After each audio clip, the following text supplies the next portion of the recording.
You're listening to Ernestly Speaking, the only weekly podcast that covers friends, foes, and anything that goes. And now, for your badass host, Ernest Owens. And we're back for another episode of Ernestly Speaking with your host, Ernest Owens, myself. Woo, my goodness, it feels like May is going by super fast. I don't know. I feel like I'm really in the middle of May, but now we're getting close to the end. You know, by the end of this upcoming week, we're going to be in June. I'm just like, where did the time go?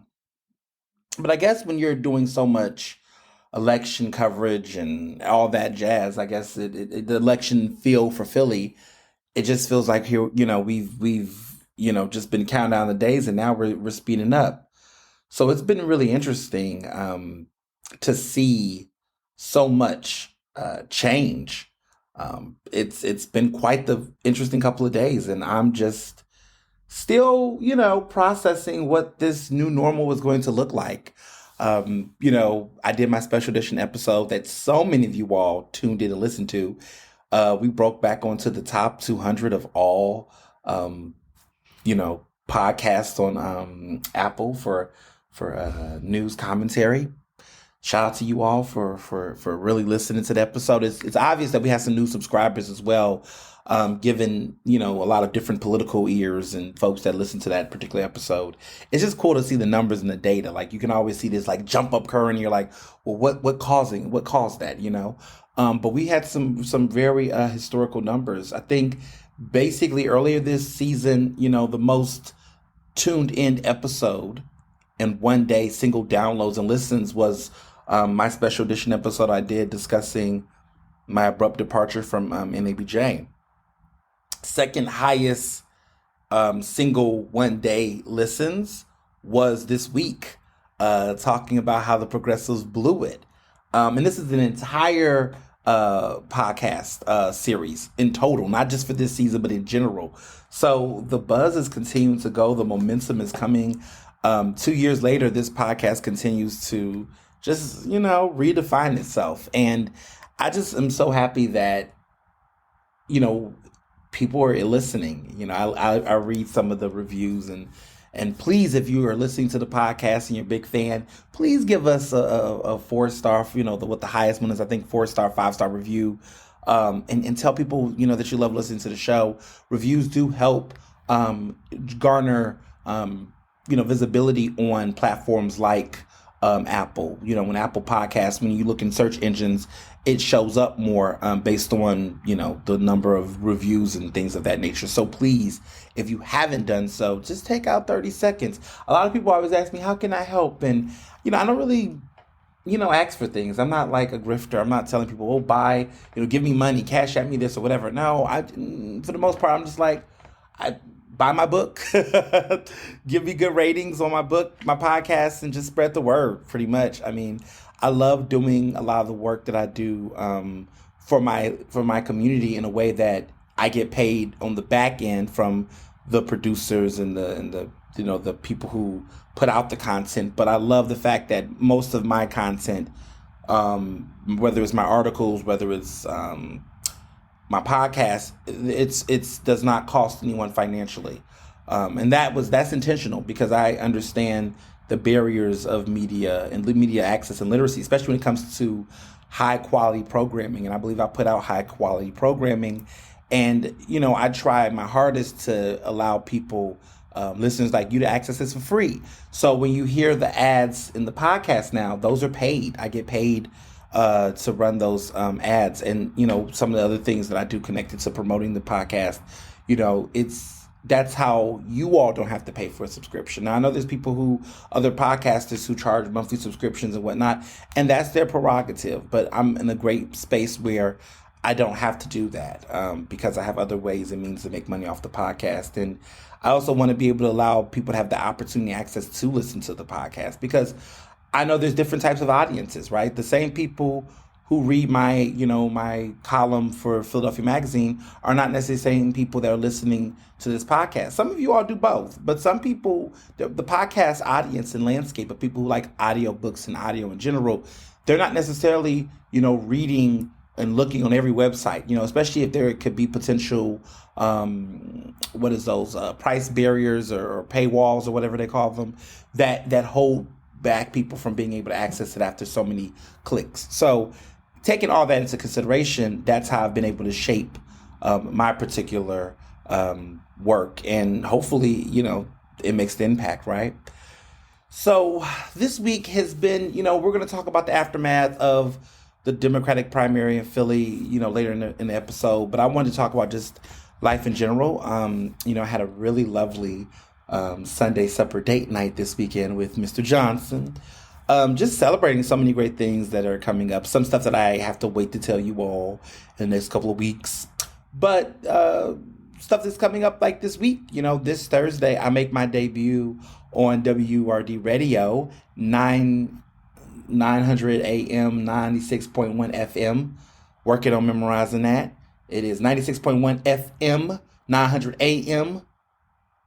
Progressive Black Talk Media, WRD Radio. So I'll be the host of Philadelphia City Council Live this Thursday from 10 to 1 p.m. on 96.1 FM, 900 AM. Black Progressive Talk Media. So I'm going to be there hosting Philadelphia City Council Live. And basically, for those who don't know, last Thursday, there was a break because of the whole Democratic primary. Everybody took a rest, everybody took a break.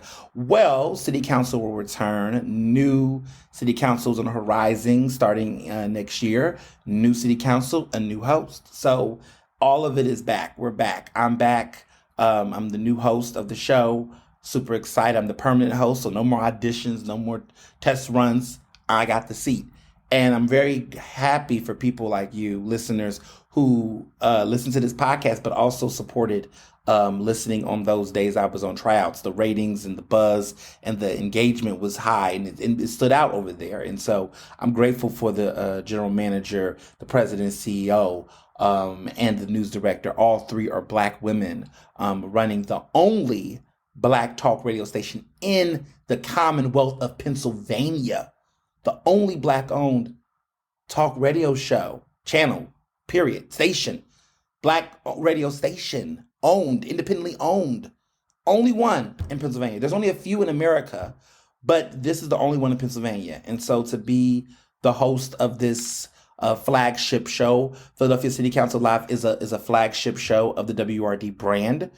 What I mean by flagship is that it's a guaranteed show that's on the roster every Thursday from 10 a.m. to 1 p.m. You can expect your host, myself, Ernest Owens, interviewing members of City Council, and also the people will be able to hear City Council sessions, which is every Thursday, of course, in the People's House, which is City Hall. Go over legislation and things of that nature, but also I get to interview and talk to those city council members about their policies and why they put them out. It's a very informative show. Some people call it C-SPAN with a twist. I like to call it E-SPAN with a twist, but it's going to be dope. It's going to be great. And for those who've already listened, it's a great way to stay informed and educated. Right now, we're dealing with the biggest matter that impacts all Philadelphians, which is the Philadelphia city budget for the following year, for the next year, actually, for the next year. And we'll be discussing that, talking about what changes are to the budget. Is the police, the police department, how much money they're going to get? They're the biggest department. It's the most funded department in the city. What's going to happen to other programs, parks and recs? All of those things are going to matter. And people oftentimes sleep on this time of the season because normally we get caught up in elections and everybody go to sleep. No, stay woke, because what's happening right now in city council is going to impact the future of the city, right? The budget. What the city's priorities are based on what they choose to fund. That's just the bottom line. If you're not putting money into supporting impoverished Black communities, then that means you don't care about them, right? If you're putting more money in bike lanes than you are to address food insecurity and food deserts of the city, that tells us what your priorities are. And so it's very important that people really take in mind and take into account the importance of this time. So I'm super excited to be back in City Hall in a different role as City Council Live host, and can't wait to get back in that great seat and talk to the people and talk to these elected officials and get and I don't want to say get them together just yet, but that is on the agenda in the situation where they are not together, right? But I look forward to it. I look forward to the conversations. There's going to be a new Philadelphia City Council president, starting next year. The vote will be next year, early next year when the new city council's in place. But the campaigning, the jockeying is all going to start taking place. And word on the street, and really just to keep it 100, word on the street is that, council member Kenyatta Johnson, who just beat the charges, beat the allegations, beat the case, against him for corruption and whatnot. He is running for city council president, allegedly, and longtime city council member Curtis Jones. Apparently, he is going to be putting himself up for the top job.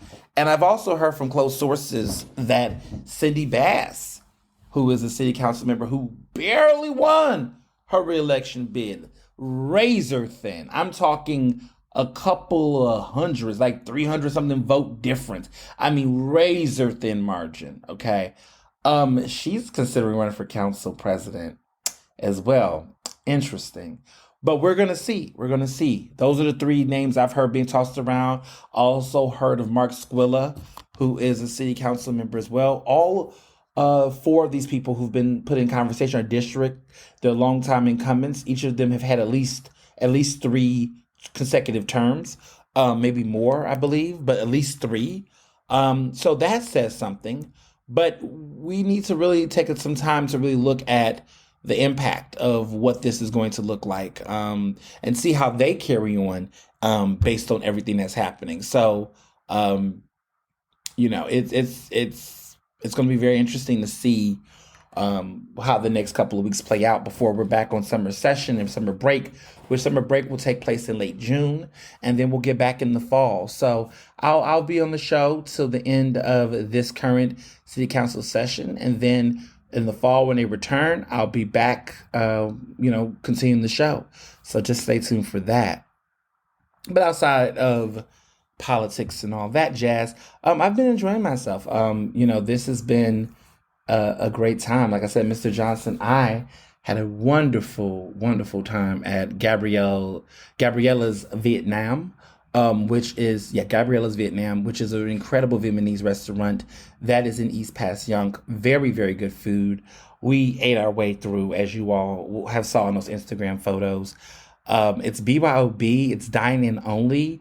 You can't order it. You can't get takeout. You have to eat it there. You have to experience there. It's a very small spot, but it's a very vibrant spot. Lots of liveliness. Lots of beautiful food that is meant to be taken with a cell phone and camera. I mean, it just screams, feed me, take a picture of me. I mean, it's just gorgeous. We had some really great bites. Encourage people to have it. I mean, first of all, the spices are great. Not that I'm comparing these because they're 2 different types of food. But I would say this: if it's hard to get a reservation at Kalila, which you all know is like a really hot spot, and Mr. Johnson and I went a couple of months ago when we had to open the new location, a really big, expansive location in Fishtown. Go to Gabriella's Vietnam. Go to Gabriella's.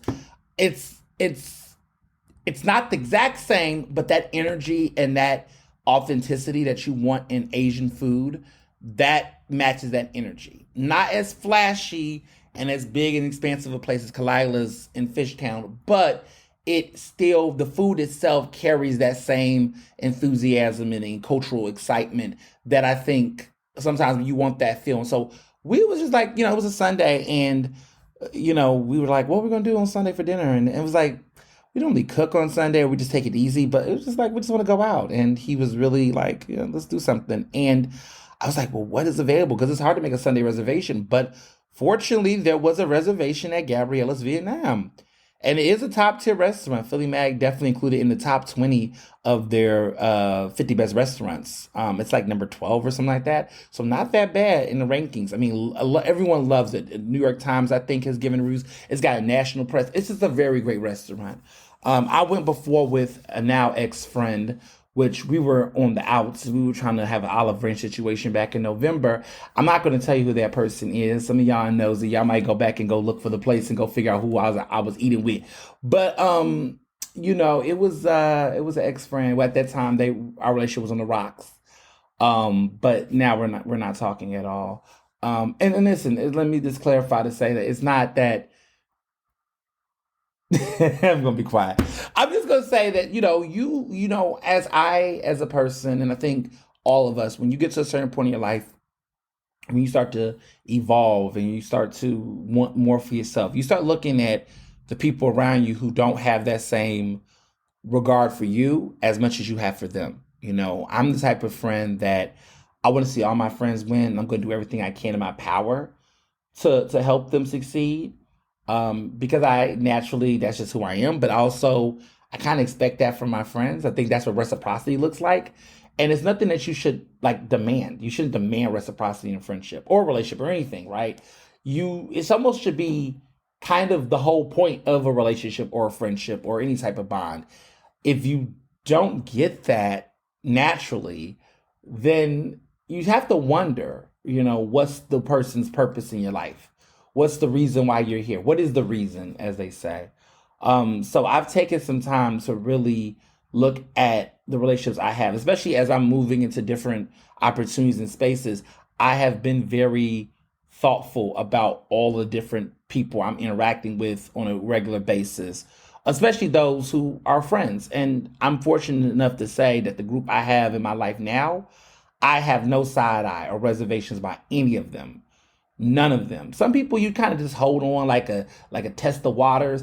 I don't have any more tests anymore. Like I don't have anyone in my friend circle that I'm looking at like, oh, I'm just holding you on for now. Everybody is solid. Everybody shows up in the way that they can, and I show up the way that I can, and there's an understanding there, and I'm at peace with that. A lot of times you just have people that just kind of floating, and you just and listen, grace is real, patience is real, all of that, but let's be real. At some point, you have to, look in the mirror and realize sometimes the relationship outgrows. Sometimes the direction goes a different way. I know some of my friends listen to this podcast right now. They think I'm talking about somebody else, but I'm talking about everybody. But it's real though. You just look at certain relationships and you just go, this was good when it was good, but it doesn't have to be bad. I think when people think that when you cut off a friendship or relationship, they think it means it has to end in beef. Now, in the words of my good fellow Libra Cardi B, we have beef forever. I used to be that way, and I still sometimes have that about some people. I ain't gonna hold you. But a lot of times I'm just at a place where if it's not something that was long standing, I just want my space. I just want to just move on. I don't want to, and moving on don't mean that it has to be, we got to sit down and we got to hash it out and come to close. It just sometimes you just recognize we good. You know what the fuck you did. And I know what the fuck you did. And if we never have a conversation about it, it is what it is. But at the end of the day, do you, I do me, right? That's sometimes it is like that. Sometimes it doesn't require these long drawn out conversations, because what you'll find out in those situations, and I've learned, recently, that it will just be a reimagining of the entire situation altogether. Like when there's time away from people, sometimes an idle mind is the devil's playground, where people will start to create their own narratives in their head. They'll start to be like, oh, well, this is how it happened. And they'll make themselves the victim in their own fucking butchery. And it's like, well, were you really the victim? Was there any really a victim? Was everybody just doing what they was doing? It's just interesting how people will try to change it up. And so I've just learned, if I'm not fully fucked, like fucked over, like completely taken advantage of, abused, or done in a way that literally requires me to have to get a lick back per se, I'm going to count the blessing and keep it moving. I'm not going to subject myself to immaturity, to gaslighting, to people cry me a river. It's just sometimes you just gotta let that ship sail. So that's what I've been doing. Um, so yeah. So Gabriella's Vietnam was fabulous. These water fern dumplings that y'all saw in the little dishes, those were incredible. Um, I had, oh my goodness, the seafood fried rice, this beef dish that they had. Oh goodness, the winter flounder. Oh, divine. It was just an incredible dinner. And it was a BYOB. So I had to stock up on my red wine. I okay, so sidebar. I am an Angel subscriber through Naked Wines. And I had this subscription throughout the pandemic, and then I stopped once I moved into my new place. And I was like, oh, I don't need this anymore. I'm good. But then I had a massive red wine shortage to the point where all of my friends who came over for dinner, I was like, you got to bring Pinot Noir. You got to bring some red wine, which, by the way, y'all still keep bringing red wine. But I just was like, where is the red wine? I sound like some suburban middle-aged white woman. But no, seriously, I just it was a thing. So I got back on with Angel subscription through Naked Wines. Shout out to Naked Wines. If you can be an Angel subscriber, I highly recommend it. What is cool about that subscription program is that you get these exclusive wines, very affordable. Let me be very clear, very affordable. Like you're getting great bottles of red wine that you can't get anywhere else for as low as some cases $10 a bottle, $8.99 a bottle. Like it's no joke. And so what's great about them is that you can build up credit. So and what is cool about the Angel is that you're supporting local winemakers. You're supporting local winemakers and purveyors. You're supporting like national sourced. So this is not imported from France and Italy. You're getting and supporting local distributors that are growing these great wine grapes in our country, okay, in American soil, and you're helping local wine growers, which is very important, especially with the environment, everything going on with climate change. And what's wonderful about it, and that's what I call it angel, because you're almost like you're investing to support their distribution chain and everything else. And so not only are you making a contribution to support them, but the wine that you get is so special and so exclusive, and even it tastes incredible. So if you haven't looked into Naked Wine subscriptions, I highly recommend it. I just got back on. Shout out to Naked Wines because it was wonderful. Got back on, got how many bottles of red wine? 12 bottles of red wine. They gave me a great, incredible credit. And now I have red wine in the house again. They also have white wines, sparkling wines, all types of things.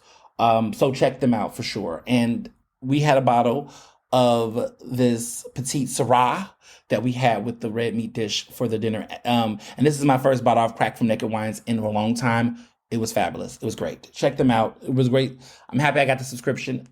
What I'll say about it was great right there. Credit to just FYI. Pro tip: you can put the price range. So the bare minimum for the month is $40, but you can continue to accumulate the credits.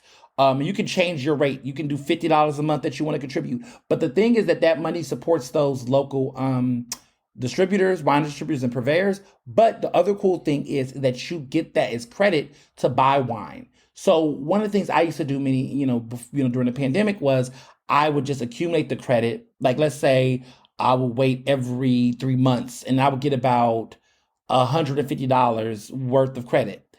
I would get that $150 worth of credit and I would just stock up on my wine.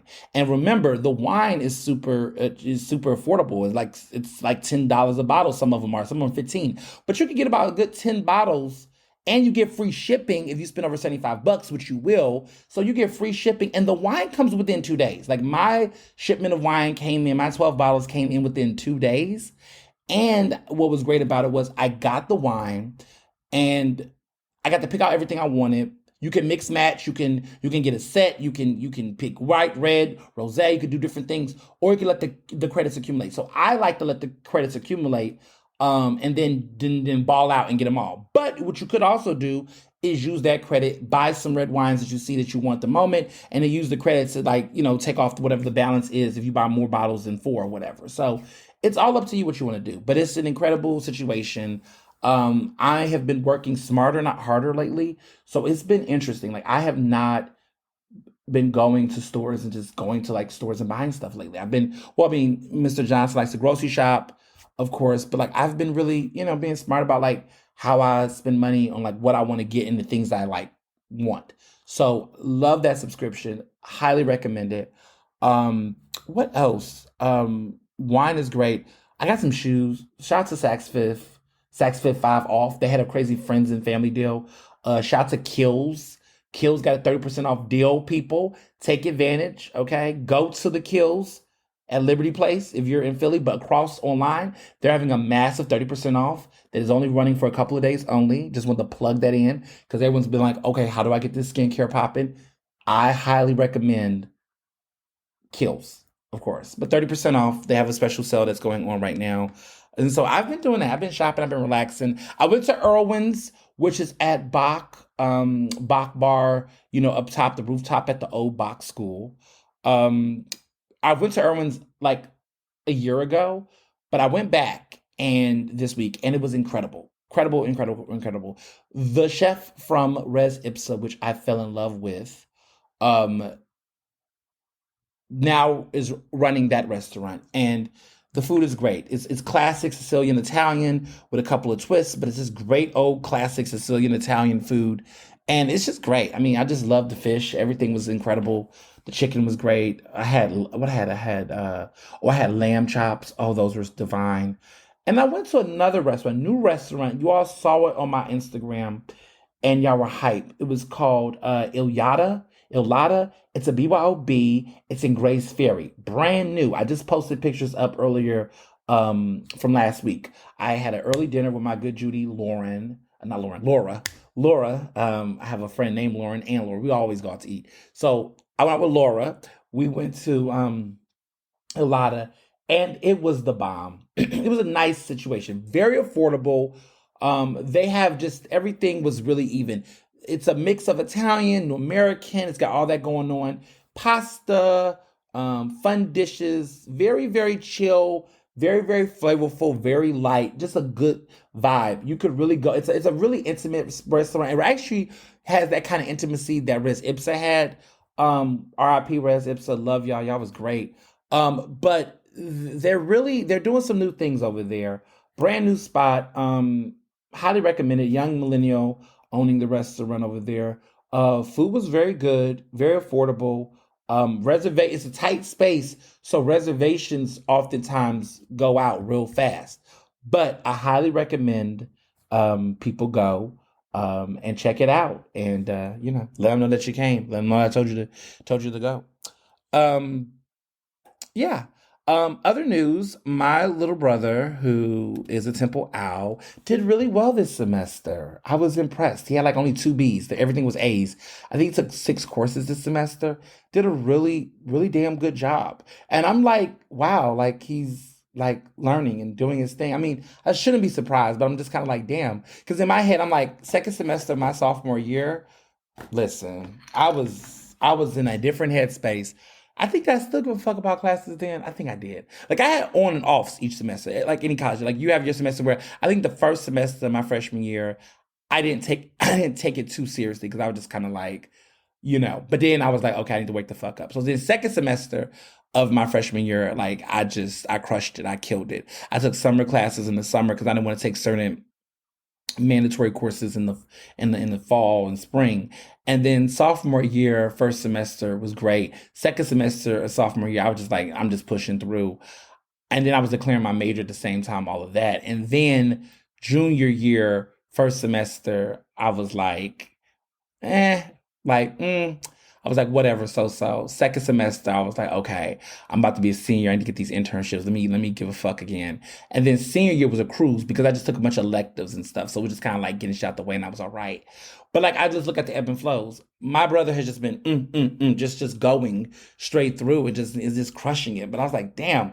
But I will say, I did an experiment. I said if I spent more time with him this semester, spoiled him a lot more, I want to see if it's going to have a positive or negative impact. It had a positive impact, but also he has a girlfriend and she's smart as hell. So I'm thinking like, okay, this is like his study buddy. So maybe that's playing a role in it. Because I wasn't, maybe, you know what? There should be research on does having a relationship in college improve your academic success? What's funny is that Mr. Johnson is younger than me. When me and him got together very early when he started college at Penn. I was on my way out. He was definitely in at that point. He was a freshman when I was a senior. And we started dating at the very end of my senior year, and he was going into his sophomore year. His grades were incredible. I think he definitely was. His grades are definitely better than mine. I think maybe who knows? I think maybe because he didn't have to worry about like dates and all that kind of stuff. Like that stuff was already convenient. His mind was preoccupied in his studies because he have to worry. And I think maybe that might be the case for my younger brother. Like he doesn't have to be worried about like, oh, I got to go to this party and look good. I got to dress and make it. He didn't have to worry about it because he's already kind of, comfortable. I wonder. I'm gonna have to hit my homegirl up. Like when we was single out here, was that impacting? I mean, it definitely was impacting mine slightly. I mean, look, we made it. But like I think about that now. Like I wonder if there's like any scientific research that shows that being in a healthy, consensual relationship in college does that are you more likely to have higher grades compared to when you aren't? And I will say that my senior year my grades were definitely better, but I don't know if it was it I mean it I would just say mentally I felt a lot more relieved. I feel like when I was in college everything was like grades, trying to get laid, trying to get a grade, and just and trying to get paid, okay? And slayed. All the AIDS. Like I was trying to get paid. I was trying to make money. I was trying to get laid. I was trying to get the grade, right? Trying to do right. And I was trying to get slayed. I was trying to look good. So maybe that was the priorities. But once you're in a relationship, it'll hit the same exact way where you don't have to worry about all of that anymore. I think because once I started dating Mr. Johnson, it did evolve at that point. Like I do feel like I didn't care less about what I wore. We were at a point where I don't know if people remember this. Anybody from Penn, we started dressing identical at one point. There was at one point we could alternate clothes. Can't do that anymore, clearly. But there was a time where we were like dressing similar. Like we had like similar looks. It was cute. That was cute. So yeah, I mean, I'm so proud of him. He's gonna be back here this summer, interning at Philadelphia City Council, which is dope. My husband works there. My younger brother is about to intern there. I'm about to be a host there. Like this is, Philly politics. But yeah, proud of him. So PABJME Professional Awards was on Friday. Y'all saw the pictures. Y'all see it. Y'all see it. Y'all saw the pictures. It was a fucking fabulous time. I'm so elated. I'm so happy that we pushed through with it. The Philadelphia Association of Black Journalists, of course, and the proud president. We had our second annual PABJME Professional Awards luncheon at Del Frisco's Double Eagle Steakhouse, okay, in Center City. And let me just say, shout out to our top sponsors. Shout out to Tito's Handmade Vodka. Tito's came through, y'all, and turned up. They showed love. They, basically sponsored our open bar, and they donated money to our organization, okay? $10,000. Shout out to Tito's for showing love like that, man. That's the kind of stuff that, when we ask for, like, support, I mean, that was just everything. Shout out to CBS 3 Philadelphia, always coming through. One of our top sponsors, Comcast, NBC Universal came through. Linfest Institute came through, cut a check. Shout out to all those. Shout out to the honorees who won big. It was an incredible, emotional event. It was just full of joy, memories, love. It was just a very great space. It was wonderful. And the pictures do not give it the fullest. My lip brothers were there. My homegirl Laura was there. Lauren was there. Our master planner, okay, Brittany Coleman, incredible. She helped execute this. But our mistress of ceremonies and our media professional awards chair and associate membership chair, Miss Sharon Cooks, slayed yet again. We co-hosted the awards, and we were funny. We were bouncing off each other. It's the vibe. That's my good Judy, and we just was hitting it. It was just a good vibe. It was so much positivity, and it just reminded me as a leader that we made some big decisions as an organization this year. You know, we were independent. We split from NABJ. You know, as you all know, NABJ gave me a 5-year suspension, kicked my ass out for being a defiant one. And I said back, fuck you. Said fuck them twice again because I asked for our registration. We got a refund over $1,000. We got a refund over $1,000 this past week because we actually was going to send our board members to the convention. But after everything went down with me, my board stood by my side loyally, and they're not going. They're not planning to go to the convention. We're not participating in any of the NABJ activities because, you know, how you just going to just, you know, oust the president? So we basically stood 10 toes down on that and got a refund for all of the registrations. Okay, we got all our money back. And people also rescinded their memberships as well. So, you know, I support my board, they support me. And, you know, look, we've been better. We've made more money since we've been independent from NABJ. I think we made so much money because people realize that giving money to the National Association of Black Journalists does not automatically mean the money goes to what we used to be called a local chapter, right? There's no trickle down effect. There's no Reaganomics. So what was beautiful about being separate from them now is that when people give money to PABJ, they know that money supports local Black journalists and media professionals in Philadelphia. Okay, this money is not supporting New York, LA, Chicago, wherever else. It's supporting Philadelphia. And all of our local sponsors know that, and they know that their money is best well spent with a local organization that's going to be on the ground helping with diversity, equity, inclusion, representation, media access, scholarships, and awards, and everything else. This is where we do it at. So I'm happy that this year our support, our sponsorship levels increased and that people was here with us. But even more so, we made a big damn deal. There was a big moment that happened at the PABJ Media Professional Awards that was newsworthy across the city and the region.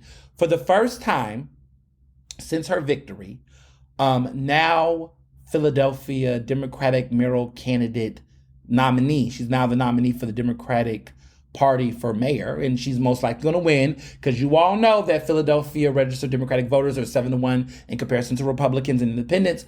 The person I'm talking about is Cheryl Parker. Cheryl Parker made a surprise guest appearance at the PABJ Media Professional Awards at Del Frisco's on Friday. She showed up at the very beginning. She did not stay for the luncheon and all that jazz, but she showed up, had a moment. She addressed the membership and the attendees. She reinforced her commitment to supporting Black journalists and supporting all journalists in Philadelphia. We would have a seat at her table. She said it's a new day in Philadelphia, a new table. And she said that she is looking forward to working with us. Look, we're not always going to agree, and she knows that. But she says she wants to include us, and she noted my investigative journalism, which if you saw the video, she looked at me and she was just like, investigative journalism that played a role in the election. And so, you know,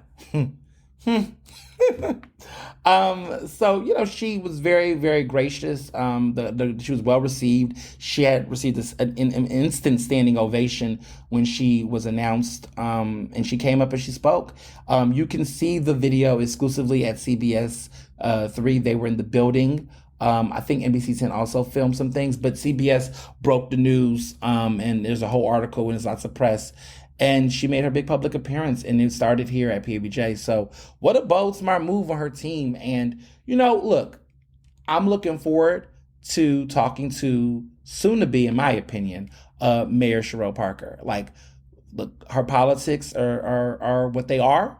But I will say that in the past several days since she's been elected for the Democratic nomination, I have spoken with her team.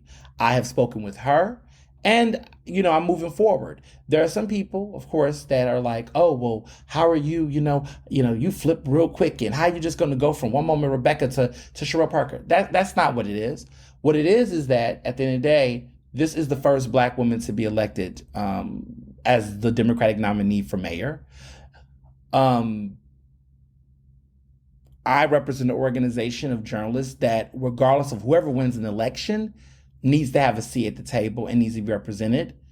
my personal politics and who I personally prefer is irrelevant to the realities that, hey, the people have spoken, the voters have spoken, and you can spend time licking your wounds all day and talking about who should have, would have, could have won, or you can get up off your ass and try to come to some level of reasoning with the people that are in power.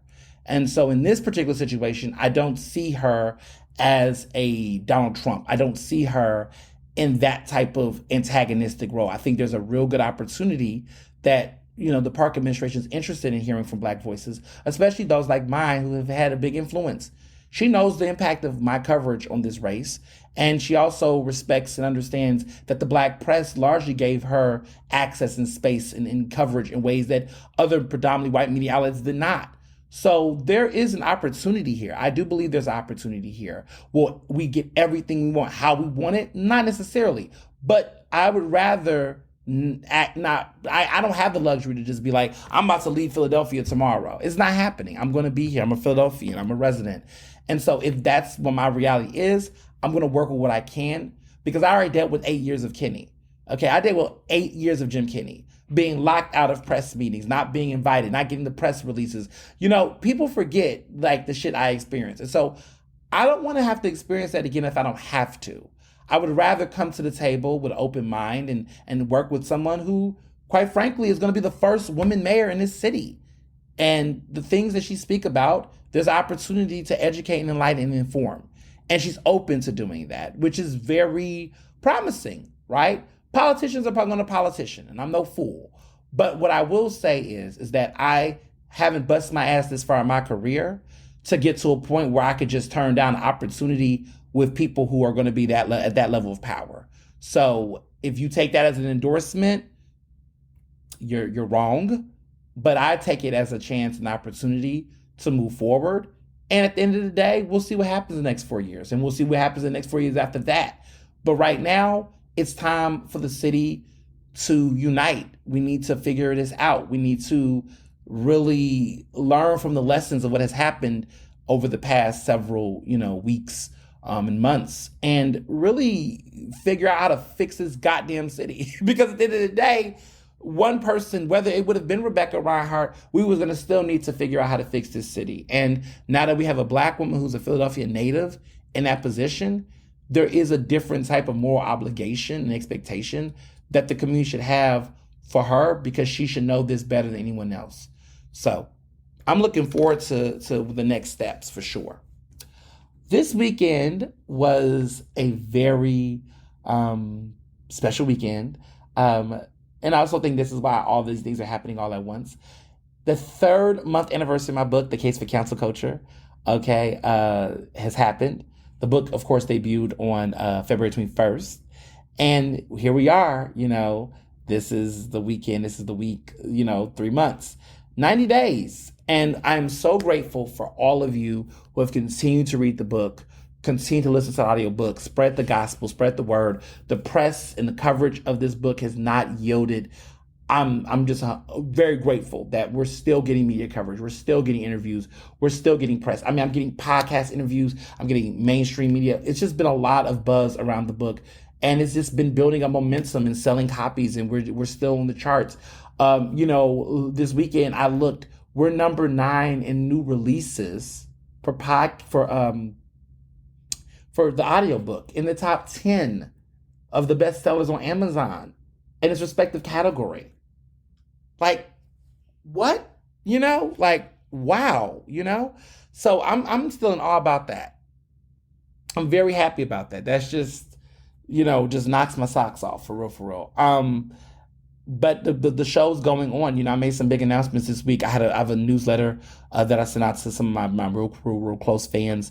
And then also on social media, I released that the national tour is happening. We're doing the second leg of the national tour. We're getting out of the East Coast. We're going to hit up a couple of new East Coast cities, but we're going to get out the East Coast, this time around, really start going to other cities outside of the Mid-Atlantic. So, expect to see us in the South. We're going to hit the South this summer. We got some cities. I got to go back to my hometown. Y'all know where it is, okay? H-Town. We got some other places that we're going to be hitting up as well. So stay tuned. Super excited about that. Also, Philadelphia, It's happening. Rittenhouse, y'all know the new Barnes and Noble on 17th and Chestnut is having me come this Wednesday, May 24th at 6 p.m. Doors are open to the public. So please, if you want to come and get your book signed, everybody's like, oh, my book need to get signed. Come through, buy a book, bring a book. I will sign copies and I'll take selfies and I'll give hugs, okay? We're doing it big this upcoming Wednesday. Please, please, please come. Spread the word. There's no RSVP required. Just come through. I'm going to be speaking and I'm going to be signing copies of my book and taking pictures. So it's going to be a very, very lit time. I'm looking forward to it. Do not miss it. Don't be late. Don't be late. Come on time because there's so many fun things that's going to be going down. We're going to be at that new Barnes & Noble. You all have been so lit taking pictures of the display. Barnes & Noble in Philly, y'all showed up and y'all showed out. They're my national distributor of my book. If you go across Barnes and Nobles across the country, you will find my book there. You may not find it at your indie bookstore, you may not find it at the other store, but you will find it at the Barnes and Nobles across the country. And what I love the most about this entire experience in this book is it's like it is a whole display. Like it's when you walk in, the book is right in front of you, and you all have been buying the books and taking pictures and Instagramming and shouting me out. Thank you so much. Thank you all for the love. Everybody's been there just like taking pictures and showing me display. I had to go physically myself. I went actually, was it Thursday? Like last Thursday, I finally went to the actual bookstore and saw how much love they showed. And they're putting signs out on the door. Like it's wild. Like this is like what? Like come on. It's just it's too lit. It's too lit. I'm so grateful and appreciative, and I just can't wait to see you all. So I don't know the next time I'm going to be doing a major book signing in Philly because now we're ready to go hit the ground. I took a break. Listen, that first leg, I didn't realize how wild that was. I was on flight after flight. We went to Boston 2 times. We went to DC, Busboys and Poets. We went to Harvard Bookstore. We went to New York. We did the Barnes & Noble in New York City, in Brooklyn, at Atlantic Station. I think I was on Atlantic Station, but it was in Brooklyn. And then we did Santa Clara. Which was dope. A lot of places. We had a nice little East Coast run, and we also did that detour to Cali. That was dope. And then I've done a couple of in between spots in Philly, but this is going to be like the big, last big Philly book signing before the Philly book crawl, which is August 26th. Mark your calendars. I hadn't forgotten. The Philly book crawl will probably be another big splash for Philly for the book, but for the rest of this summer, it will be hitting different cities, definitely outside of Philly. So take advantage. Don't miss it, okay? We didn't hit the free library. We didn't hit up other places. I'm trying to give you opportunities. Come through. This is the big one. This is all me, no special guests, just me doing my thing, having a good time. Let's rock out. So that's all my personal updates. But moving into the hot topics and things that's been going on. So President Joe Biden, my goodness, he is in some situations right now. There has been calls for him to call and invoke the 14th Amendment in order to raise the debt ceiling. For over 240 years, this city has never defaulted on its debts. The Republicans are trying to use this current crisis we have right now with the national debt crisis to, ask for certain demands. And at this point, Biden has to make a decision. And if Biden has to invoke the 14th Amendment to get it done, raise that damn debt ceiling. Because what we're not going to do is have this shit defaulted and create a financial crisis and Washington shuts down. Let's get real here, right? There's a lot of Republicans that wants to stir the fucking pot and keep the mess going. Honestly, this is an upper level governmental issue, but it will get itself resolved. And I don't know what Mitch McConnell was doing. I don't know what this damn idiot Brian Daniels is doing, this black Republican who's just like a Trumper all the way. But this shit's got to stop. We need to get it through. I really am going to be observing what happens with these Supreme Court decisions in June. Y'all know we got to figure out what's going to happen with that student financial debt situation with the student loans. We got to figure out what's going to happen with that. We're going to find out in June. If I was a betting man, it's looking a little good for us because of the situation that happened earlier in the month around the case that was involving a smaller student loan situation. But we're going to see. Let's remain vigilant. We do have a Republican controlled Supreme Court, so not everything is coming up roses over there. But let's just see. Let's just see. Speaking of let's just see, but also let's not see, Chris Christie, y'all, is running for president. Yes, the former New Jersey governor, Chris Christie, who's already ran for president before, was a big laughing stock then, still a laughing stock now. This guy, fiddle faddles between whether he likes Trump or not. I don't see it. I don't know. See, here's the issue. I understand that people do not like Trump. Clearly, I'm one of the people who don't like him, obviously. But we got to have some common sense here. We got to have some common sense for sure, because without it, we're going to lose our minds. I'm just really not here for just any more antics. I mean, the candidates are weak. Honestly, this is going to be between Ron DeSantis and Donald Trump. I don't really think any other emerging candidate is going to show up. And they really shouldn't, because honestly, I just think they're weak. So I just think this is still Ron DeSantis and Donald Trump's world. Speaking of Ron DeSantis, he's getting an ass slapped. Disney clapped back, this past week. I've never seen Disney turn down money, but they're not playing. They cut a $1 billion campus that they were planning to build around Disney World. They cut it in Florida, which is basically going to cut 2,000 potential jobs in the state. And I wasn't expecting that, y'all. I was not expecting there to be this massive cut. Did not see that happening whatsoever. But it looks like people are just over. I think people are really over a lot of the what I would call shenanigans. You can shenan once, but you ain't gonna when you let a shenan once, then they're gonna shenanigan, as they say. I don't know what Ron DeSantis is thinking. He's double downing on a lot of his very oppressive stuff. He wants to go after HBCUs and diversity inclusion programs, the divine non-Greek life. I mean, all of these things he wants to just clamp down. What the fuck are you doing? What are you doing? What is this? What are you doing? I just feel like it's some type of masochism, political masochism, because it's this is not the stuff people care about. So rather than actually address poverty, address real problems, you're going into cultural wars. You really think you're going to win votes going after critical race theory? I just want to figure out what the theory is. If motherfuckers are broke, they don't care. White people are broke too, very broke. And there's a lot of them that's I don't know where this logic is when it comes to discussing some of the systemic inequality nationwide. There are more white people on welfare than black people. I mean, just political numbers, population numbers. There are a lot of white people that are barely scraping through. Okay, poor white people in this country exist. And we need to understand that those are the same people. Sometimes they don't vote in their best interest. They thought a billionaire like Donald Trump was going to bring them to greener pastures. They fucked up, and then they turned around and they voted for Biden. Okay, I just think the culture wars argument for a political stance to try to run for president is whack. People care about jobs and the economy. Even though Trump was lying about how he was going to impact the economy to help those blue collar people, right? He focused a lot on that kind of stuff, trade in China and the scare of China.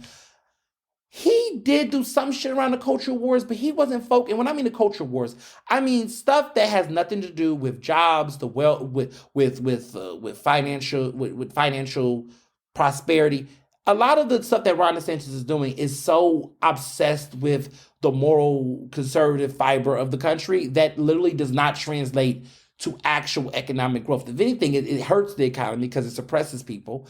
And I just don't think what he's doing in Florida is resonating with people in other parts of the country. Let's be clear. People want abortions, okay? Conservatives, white women, everybody's getting abortions. This idea that that's a Democratic issue is just so fucking stupid. Roe v. Wade being repealed is something that Trump privately told his sources, according to, journalists, that he was saying, look, they're getting their asses kicked right now going down this Roe v. Wade stuff. Loosen up. And it seems like Trump has an interest. He's not being very specific, but he does have an interest, it seems like, in lightening up on that, because let's keep it 100. I just think there's some stuff there that's just missing. And so, well, we'll see. But I don't see it. But Disney is definitely pulling out and divesting. And there was a lot of pressure from Disney employees early on about being involved with Florida, given the fact that there's a lot of LGBTQ people across the company that's made Disney great, that there is an investment in divesting from Florida based on what's going on. And even the NAACP has now sent out a travel advisory to Black people about going to Florida. Like, this is no joke. I have no interest going to Florida. I don't even think I have Florida on my list of states to visit this year. There'll be no book tour in Florida, y'all. So just letting y'all know right now, baby, I will not be there. Love y'all, Miami. Love all my people in Miami, Dade County. It's not happening. Can't go. Not gonna go. But wish you all safety and security. And listen, even going to Texas, but I'm gonna be in Houston, so But it is an interesting time, and I just think Ron DeSantis is shooting himself in the foot. I mean, he's just doing too much.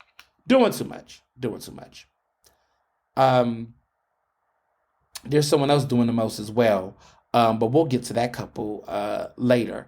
So let's talk about it. Let's talk about the Philadelphia Democratic primary.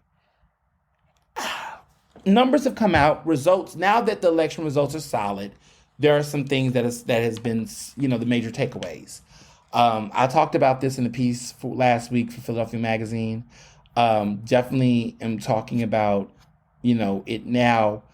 There are a lot of important conversations that are happening, and we need to just acknowledge what the reality is. Black candidates killed it this time around. Black candidates killed the game in the Democratic primary. Sherelle Parker being the first woman and first Black woman and first woman period to win the mayor's office is a big deal. The 99 prior mayors have all been men. Okay, she's the 100th. She's gonna be the 100th mayor, and she's a Black woman. What we also have not talked about enough is that for the first time in recent history, the two top vote getters in the Democratic primary for city council at large, which is a crowded race, were Black. The highest vote getter was Isaiah Thomas. The second highest vote getter was Catherine Gilmer Richardson. Translation, my husband has another 4 years of a job. Congrats, babe. But those two were the highest vote getters, Isaiah Thomas and Catherine Gilmer Richardson. So shout out to their teams, their staff, and, great folks that really helped to just, let them be great elected officials, but also they became better candidates that appealed. Okay, a Black man and Black woman having the top two slots, that's a big damn deal. Also, Rochelle Bilal, y'all know, who's currently allegedly being investigated by the FBI. Staffers at her office has been questioned about her activities. As of course, I broke that story last week. She won her reelection. But also in the Court of Common Pleas, the judgeships, Natasha Taylor Smith, Tamika Washington, and Samantha Williams, who, by the way, Samantha Williams is the younger sister of City Council member Jamie Gautier. Those three Black women were the top vote recipients in a race with 10 open seats for judge. And three Black women got those seats. So congratulations to them. In other news, even though she was not endorsed by the party, she never was endorsed by the party, Tracy Gordon lost her reelection bid for Register of Wills. She had it for 4 years and she lost it. She was never endorsed by the party. It was a historic time when she won 4 years ago, but she dropped the ball and she lost. And, I will say part of the reason why she lost was because she was just getting bad press. I mean, Rochelle Bilal as well, but because Rochelle Bilal was endorsed by the party, I think that played a larger role in her keeping her seat. But when you look carefully at Tracy Gordon, she was not endorsed by the party. The person that they backed actually won that race. And what's interesting about her in general, it's been interesting to see how the politics have played out, specifically with her. Just looking at a lot of the prior issues. There was conversation about her firing her staff. Well, it looks like she's going to have a new staff altogether because so much stuff went down, recently that really changed the game. I mean, all of the bad articles she got as an incumbent. I mean, so much press. They were saying she was firing her staff. She was allegedly having people, her siblings, her family members, I believe, were selling merchandise, Eagles merchandise, bootleg merchandise, apparently, inside of the office. I mean, it was just a lot of issues going on there. But she's no longer in that position now because of all the controversy. So, shit get real, okay? Across the board, there were other things that happened. So other key highlights. Party endorsements were gold for first-time candidates incumbents. 38 out of 40 of the Democratic endorsements went through, okay? The only 2 seats that they lost that was not endorsed by them were judicial candidates. It was 2 judicial candidates that the party endorsed that did not win. Other than that, they won every single endorsement. Every single candidate they endorsed outside of judicial races. Because it was 40, they made 40 endorsements. 38 of them, those people who got the endorsement won. And then 2 of them did not. And they were in the judicial races. Those 2 candidates did not win. That's a big damn deal. Like Wade Albert, for example, ran and he lost. And another candidate who was endorsed by the party lost in their respective seat. But everybody else, sheriff, register of wills, the district seats, the council seats, all of those seats. Now, let's be clear. They did not endorse anyone for mayor. But everybody else got their seats and won from them. So it seems like the trend I tell people is the common thread is get endorsed by the party and you pretty much will win the primary. The likelihood of you winning in the primary being endorsed by the party is super, super high. It's actually an anomaly not to get to win if you're endorsed by the party. That's the common trend that people sleep on. Like, while people like myself will criticize the Democratic establishment, call them dinosaurs and old, I still believe that. I still believe that Bob Brady should retire by now. He's one of the longest city committee chairs in any municipality in the country. It's time for him to go. He's been there longer than me. Like, I was born in 91. This man has been in that seat just as long, if not longer. Like, at some point, you got to just get off the pot. And so I have been very frustrated seeing this man continue to operate in this way, but people just keep letting him. And, at the end of the day, I guess he claims he delivers the goods. My problem with him, though, and the establishment is that while he has got these candidates to win, they haven't done shit about this voter turnout. Voter turnout was shitty, y'all. 12%, I think, of the entire voting population voted, 12% across the board, 12%. And maybe, just maybe 30-something% of registered Democratic voters. Like, this is trash. Like, this is horrible. I mean, honestly, it's hell up here. Like, the voter turnout is just not good. So I don't know, like there was a statement that was put out by Brady, a statement that was put out by him. And, he was talking his shit. He was talking hot shit about, the party and dinosaurs and the dinosaur roared and all this trash talking coming from progressives and throwing shots. Listen, all that's cool and dandy. But at the end of the day, nobody's doubting the power of a Democratic endorsement. What people are doubting is the impact on voter turnout. And it seems like they win when there's voter suppression, which I'm going to argue that voter suppression means making it harder for people to vote, not really promoting voting at all, not going into communities and actually doing get out the vote efforts. That seems to me by design, because it appears as though when there is high newer voters, registered voters, and turnout, they typically vote progressive. That is what the data is saying. The data is showing that when we have newer voters and newer residents who vote, they typically vote progressive. So if you are a Democratic dinosaur machine like Bob Brady, are you really invested in getting new voters to register? Are you really invested in seeing those voters actually vote and participate in the process? Because everything about that says we want somebody that's not endorsed by the party.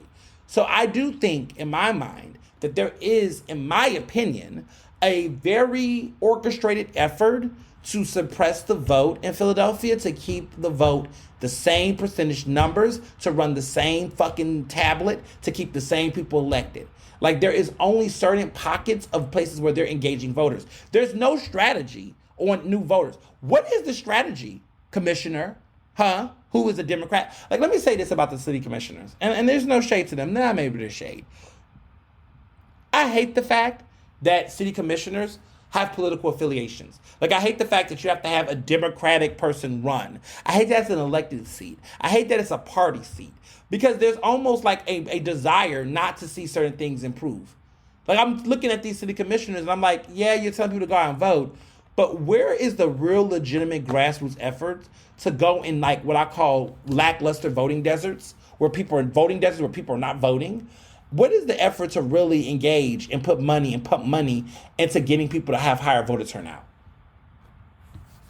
It's one thing to just report the election facts and statistics, but it's another thing to actually invest in the infrastructure to encourage more people to vote.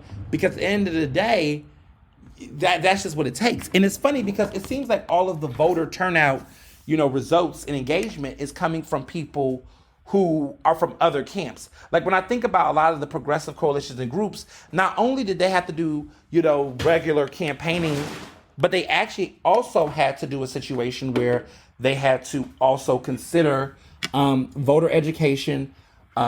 They also had to do more canvassing. And the canvassing wasn't just only for them to determine who was going to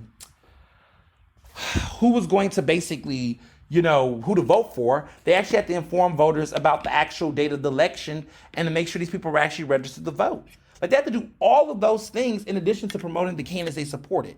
Why is that work being so much put on progressive groups and other groups to do rather than our actual city commissioners and those? But maybe I'm just talking too much. Maybe I'm talking my shit. Maybe I just sit back and drink my Recess and sip on my CBD infused sparkling water from Recess. Maybe I should just do that. Because obviously I can't pretend. I can't pretend for winning with these people or losing with these people. So I have some thoughts about that, clearly. But what happened is that there were some interesting races. So Cindy Bass and Seth Anderson Oberman, which, let me just say this real quick. I don't think people peep this. Seth Anderson Oberman is black, y'all. There are people who did not know he was black. This is the man who ran in the 8th District Councilmanic seat against Cindy Bass. The race has been called. Cindy Bass has been declared the winner. Cindy Bass won by a few votes, not too many, like a couple, I think it was around 300 votes, which is saying a lot. They were neck and neck. I was surprised by how neck and neck they were, but it's just showing that people in her district really don't like her. Like, she's not as popular as she used to be. I mean, the fact that she slid right into that seat, like razor thin like that is a nail biter. Like this, we almost got close to electing a socialist, somebody who is a member of the Communist Party. Like, we almost had this person in city council. I'm not saying it's a good thing or a bad thing. I'm just saying interesting, okay? I'm just going to leave it at that. But we was almost that close because of that. But elections have consequences. I really believe if it was a black woman running against Cindy, I think this would have been a different race. Cindy would have had a little bit more fire. I also think if this person wasn't as extremely politically radical, was probably a little bit more, pragmatic, I could have saw this also happening as well. But either it was just two extremes. But the fact that your district almost elected a outright socialist, I don't really know. Like, that's like, most people might say, look, I may not agree, but I can't let this person win. They were really about to elect somebody that's how much people really did not want her in that seat. So if I was her, I would really take a moment to just really reflect on the future, because, let's talk about it. So then, other races, Christy Brady won her seat. Rochelle Bilal won her seat. Christy Brady won city controller. John Sabatina won register of wills. was when she was endorsed by the party over Tracy Gordon. Look, somebody said it best. An election with low voter turnout means that party endorsements are effective. It's true. That's what I said.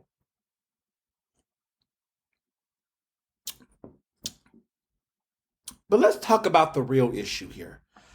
And this is the part that I really want to, I've had some time to reflect on because the data has shown some things. The progressive movement, as I said in my special edition episode, which you can go back and listen to, they took a major hit. And I've been trying to figure out why exactly, because there's some things that need to come out. But the numbers are showing some interesting results. So a lot of people are like, why have you been talking about Rebecca Reinhart, in this conversation? The reality is that Rebecca Reinhart was not viewed as a progressive by the progressives that were pushing for Helen Gim. Rebecca was treated as a very liberal candidate alongside the likes of Alan Dom and Sherelle Parker, which is interesting. And in that ilk, she was seen more closer to Dom than she was seen to Helen, even though Helen and Rebecca clearly split the vote. But it seemed as though the conversation around Rebecca wasn't never the progressive conversation. I mean, people like myself, who I consider myself a pragmatic progressive, was looked at more as liberal, more than anything else. I mean, I think people just looked at her as more as a centrist Democrat that did tilt more left, but just they looked at her more as a more liberal moderate.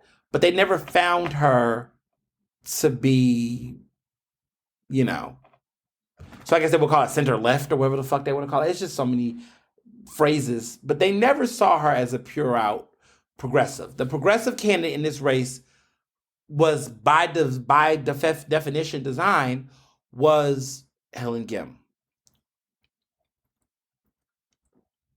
Helen Gim was endorsed by Reclaim, Workers' Family Party, PFT, SEIU, all the major groups. Was SEIU, I think, endorsed Helen? Maybe I was wrong.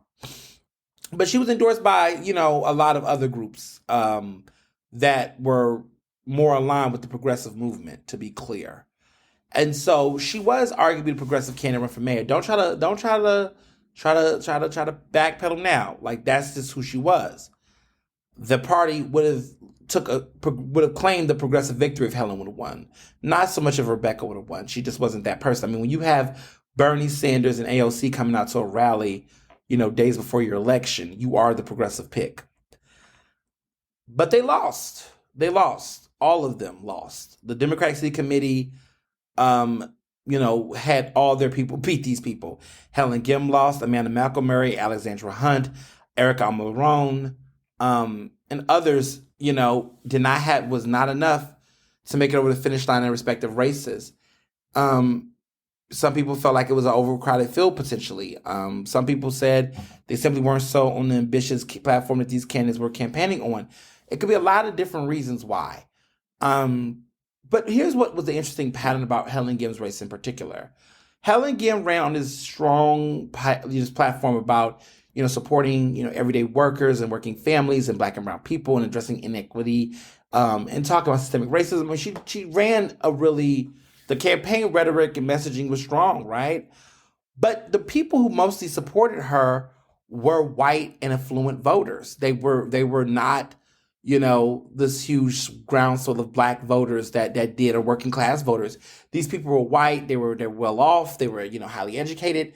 And they define that by people having, attained a degree or more. These were the people that supported her. The elite, voted for her more so than actual Black voters. But Sherelle Parker, in comparison, people underestimated the Black vote. People did not think that Black voters were going to come out and support. I was one of those people. And like I said, I can admit when I was wrong. I thought that based on the data that was showing there was a lot of undecided voters, I presumed that at this point, if the voters were undecided, especially Black voters, right, that Black voters undecided was just not going to vote at all. Because that typically is what is sensed. But what it looks like is a lot of undecided black voters just went ahead and voted for the leading black candidate in the race, which was Sherelle Parker. And that made all the difference in, how she came out on top compared to others. And it just seems as though when you look at Rebecca and Helen's numbers, that both of them just were not getting those black votes. They just were not getting enough of them to take them to the top, and it hurt them in the end. And you could just see by the numbers and where people endorsed and how people voted that each of those individual pockets and those groups that showed up and showed up in different ways, that was determining the outcome of the overall race. And people slept on race, but the importance of race did matter. And in a city that's majority black and brown, you almost would be like, yeah, duh. But then again, look what happened with Kennedy, right? There was a mass conversion of people telling people to vote for Kennedy over Anthony Williams. But that didn't happen this time. Most of the mass support came from actual, black political power. They wanted Sherelle. That's something that you can't sleep on. You cannot ignore that detail. You can't ignore the realities of how people show up to vote and how they back the candidate and all that jazz. So it's very telling about how some of this played out in the end. But I have remained very steadfast in the realities. Like when I think about, for example, Sherelle Parker, she got a lot of black voters, working class voters, to show up for her in droves. I mean, she across the board. And that was what gave her the edge in a very crowded race, but also a low voter turnout. So she did really, really well, impressively, given what she had up against her. She didn't have as much money. She did not run negative campaign ads. She did not she did not run negative I mean, there was no attack ads on her. There were other people that ran ads about other candidates, but PACs that supported her, I think, ran ads against Rebecca. I think they ran that Wall Street one against Rebecca, which made people feel some type of way.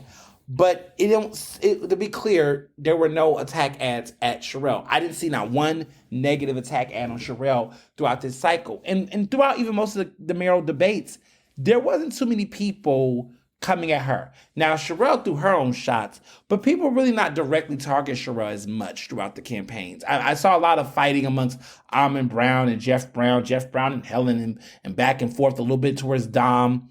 A couple of shots at Rebecca, but not too many. But they kind of, Sherelle and Rebecca, I think to Rebecca's default, I think part of her problem was she had a hard time standing out and being memorable in certain public spaces. Her messaging was solid, her ads were good, but she just also did not have that spark. Like when I think about when we hosted the Mayoral Candidates Forum, PBJ did, people walked out that room remembering Helen, remembering Sherelle, remembering, Jeff being combative. Even they cracked jokes at Amon. But nobody was really talking a lot about Dom or talking a lot about, Rebecca. No one said she was dumb. It's just that she just didn't stand out. I guess to be Philly's mayor at this point, you have to have a little bit more pizzazz. And she just seemed to just be cruising. And it kind of worked to her advantage. But then it was time for her to get real serious. And it just don't seem that she was able to make that lasting impression. And some of this just has to do with just how black voters engage. I think that the black voters that voted, and the reason why they voted overwhelming for Sherelle, is because I think to a certain degree she resonated with them. She was one of the major candidates that I think all of the major candidates were making big six figures or they were millionaires. She was, had a very humble, reasonable pay. She makes her money being an elected official. She doesn't have stock investments in other places and all that jazz. She seemed to be very modest. And I think that relatability meant something to the voters. The rest of these people, they're going to be fine. They lose their race. They have money. They have resources. They have great insurance benefits. They're going to be fine regardless. But the same may not necessarily have been said about Sherelle, especially being a single mother. So I do think that played a role in how people chose to engage overall. But there's going to be more to be said. The one thing I'll say before moving on to the next topic is that one of the things that pissed me off the most lately is seeing how white progressives have really dominated the conversation around this election. I really blame them essentially for how they showed up and showed out. I mean, I'm not going to place any more blame on anybody after this podcast episode, but I am going to talk my shit for a little bit and just say that I blame the white progressives. I do. I truly do. They got in everybody's way. They just talked over people. We could have probably gotten somebody moving forward. I don't think Helen was the best person to run for mayor. I think she should run for the Congress. I think she would have had a higher chance. I don't know where her chances are now, given that she had this massive loss. But in my opinion, I feel like if Helen would have just ran for U.S. Congress, it would have made it easy for Rebecca to get elected because honestly, Rebecca is a progressive in my mind. She's a pragmatic progressive. And I think she would have been easier to work with when it came to those types of issues that people keep talking about. The problem is that Helen just didn't want to get out, and her supporters are like Bernie or Bus Bros. They won't convert. They won't convert as much as they should. Some did convert, but not a lot of people converted. So they were just very hard-headed and stead on. And I think, like I said before, I feel like Helen plateaued. Like she plateaued at a certain level and threshold, and she was never going to get higher than that because of just how polarizing she was as an elected official.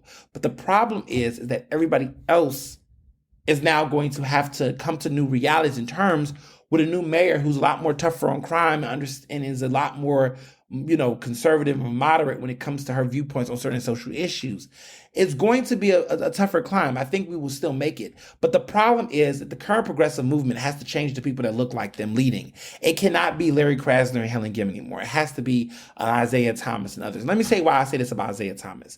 Isaiah Thomas, right, got endorsed by Working Families Party, Reclaim, PFT, and many other progressive groups.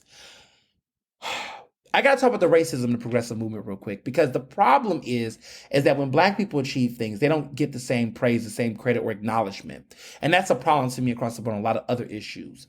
So let me tell you about Isaiah. Isaiah was the top highest vote getter. As of right now, when I looked at this tally, he got 107,000 votes. That's crazy. That's crazy numbers. He has twice as many votes as Helen Gim got in this election cycle. Twice as many. There's been so many white progressives that have said that the voters that didn't vote for Helen, all of them was low education voters. Y'all progressive top pick candidate who got top pick for city council at large got twice as many votes as Gim. So are you telling me that these people are low education? Are they low education, low information, or they just don't fuck with your candidate? Maybe they just don't like Helen Gim. Maybe they don't like Helen Gim for mayor, right? Maybe that's the answer. Maybe they would prefer two things can be true at the same time. That voters could want a Black progressive like Isaiah Thomas, but not want a non-Black candidate like Helen Gim for mayor. Two things can be true at the same time without you being racist, without you being, condescending. Because that's really what I've been noticing. Is that it's been a lot of bad faith and condescending remarks happening on social media since these election results. And I'm just tired of it, to be honest. There's a lot of assumptions being made about Black people yet again.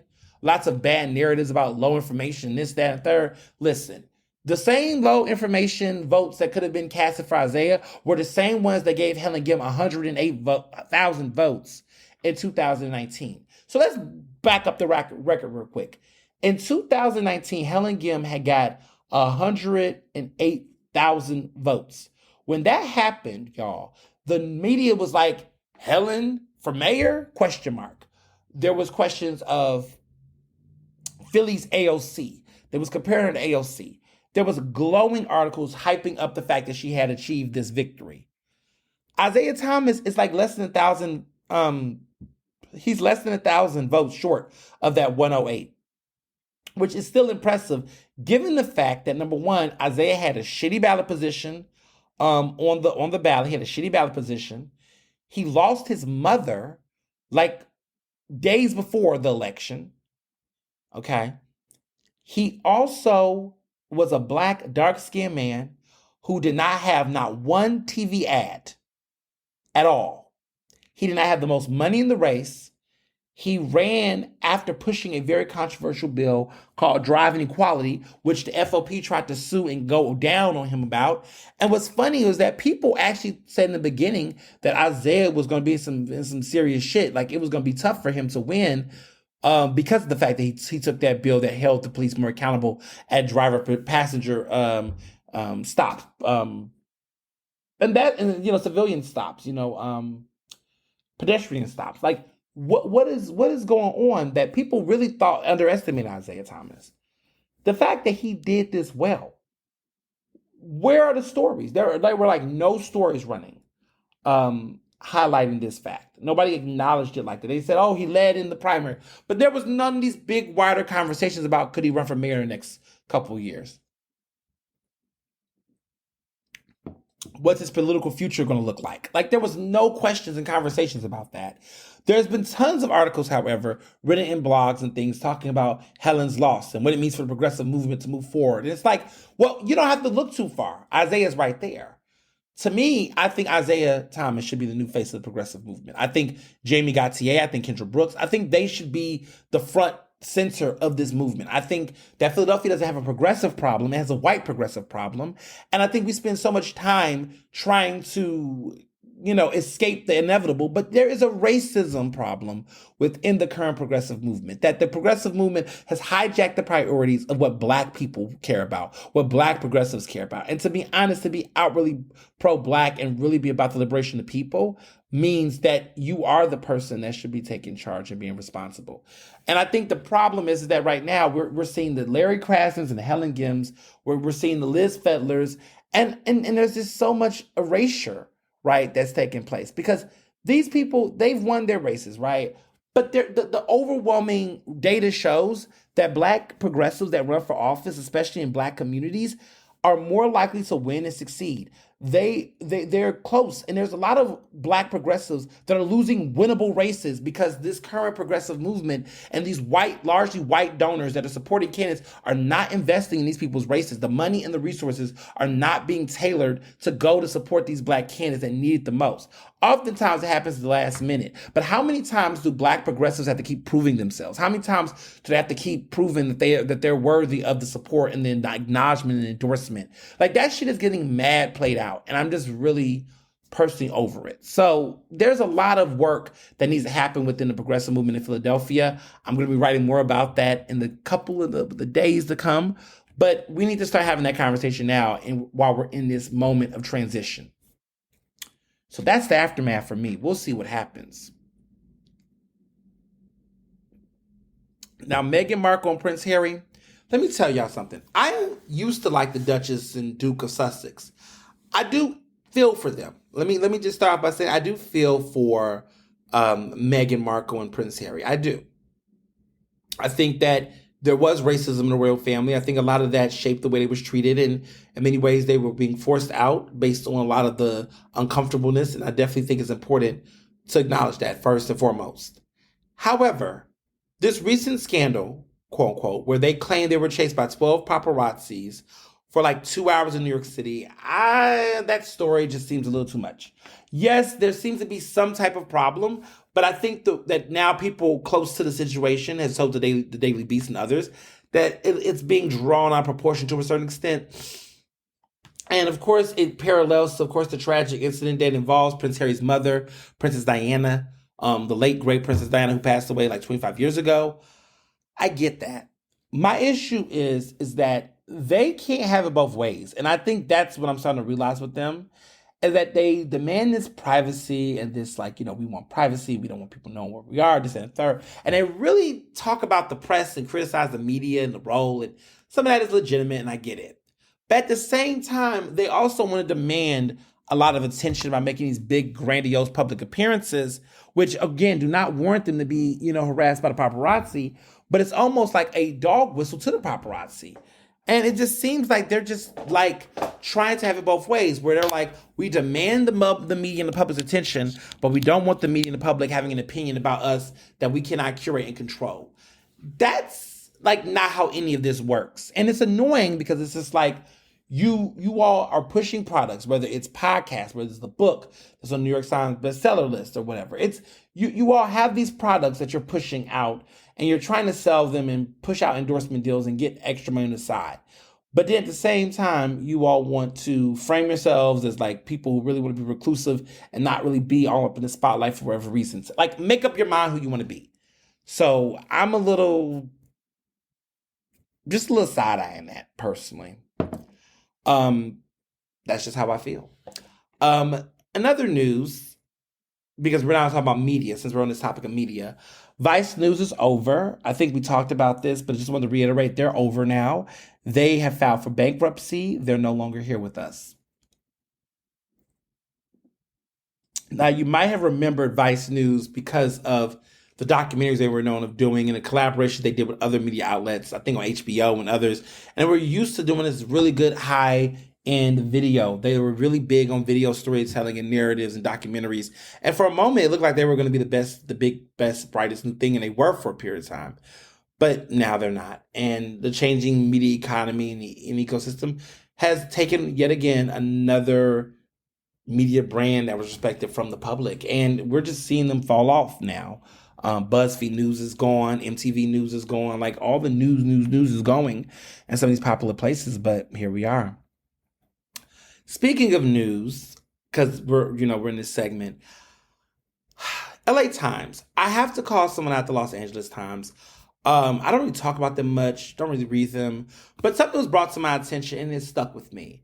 So there is a story that I broke a year ago, and you all remember this story very well. It deals with the From Progress to Change organization. And there was that, situation with Melissa the piano and the Pino, and also the racial justice group, which is also Michelle Sassine. She also has something to do with it. And what's interesting is that, there was a lot of drama that happened. And other publications are starting to pick up on this. But I wrote this story, to be very clear, in Philly Mag a year ago. And what happened since, and this is why it's important to own your work and, follow up and get credit for your work, because a lot of people will just take your shit and think they're slick. And I have seen some really weird stuff happening. And yeah, I just could not ignore this. So let me talk about this. My piece came out on May 16, 2022 at 10 a.m. The piece was called From Starbucks to Cease and Desist, the implosion of a Philly racial justice org. 4 years ago, after calling out the controversial arrests of two black men at a Rittenhouse Starbucks, Melissa DiPino and Michelle Sassine co-founded From Privilege to Progress to desegregate the public conversation about race and racism. Today, they're no longer on speaking terms as they negotiate dissolving their nonprofit. That was the piece I wrote. Now, let's fast forward a year later, which was last week. The piece is, quote from the Los Angeles Times, a black woman and a white woman went viral fighting racism. Then they stopped speaking to each other.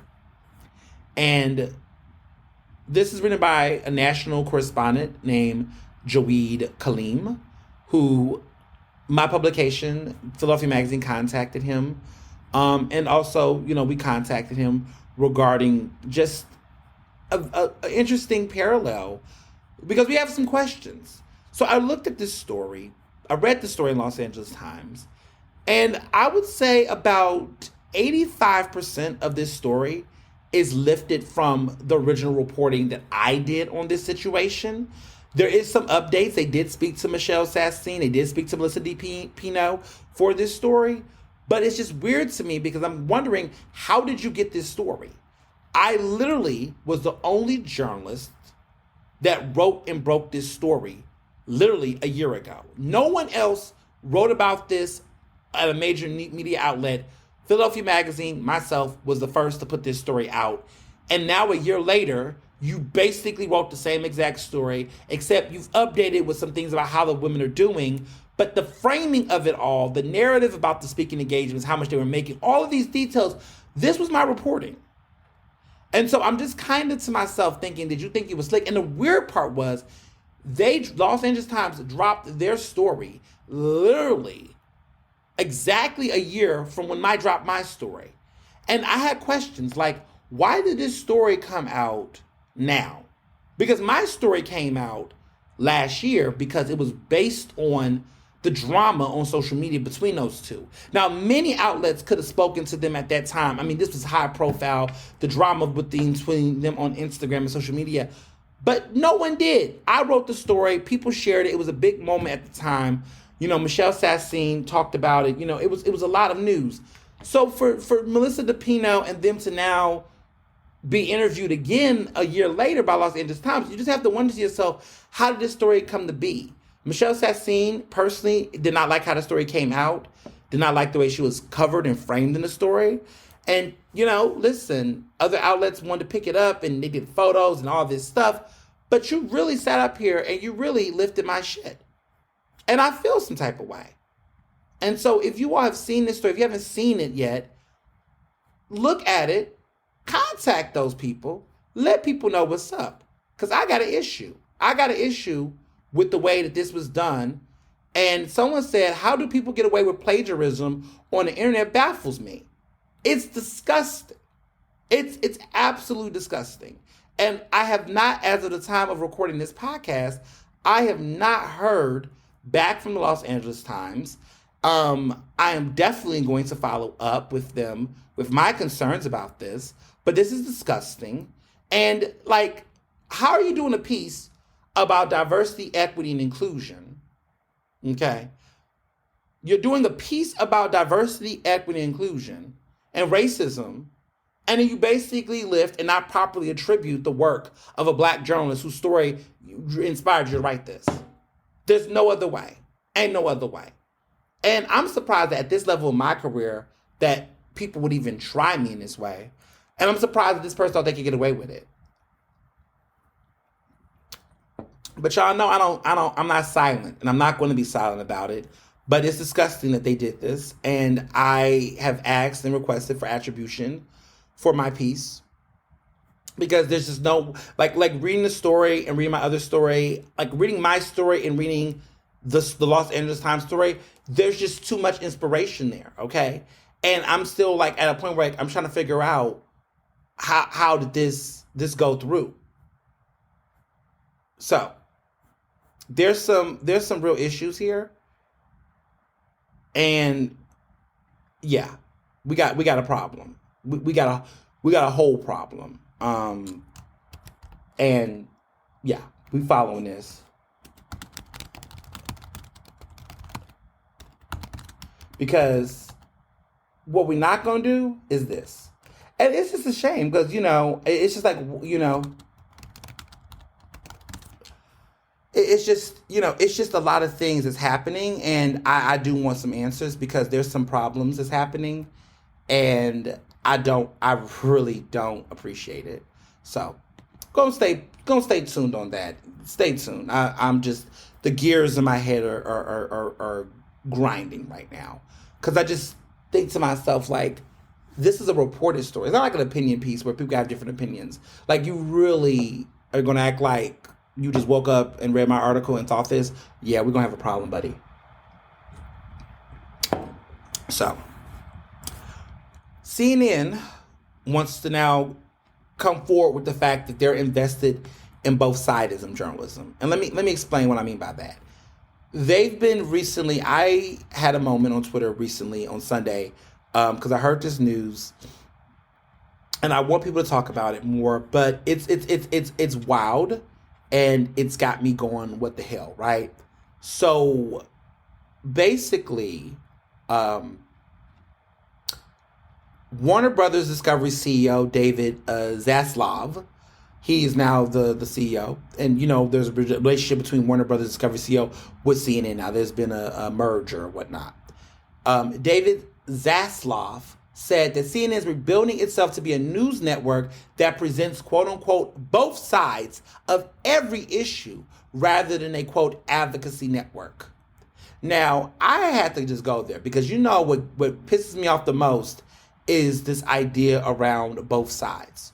So I said, translation, CNN is now going to be is racial discrimination good or bad for America? We talked to a civil rights activist and a white supremacist to get both sides of the issue. Do y'all see how horrible that shit is and how that shit sounds?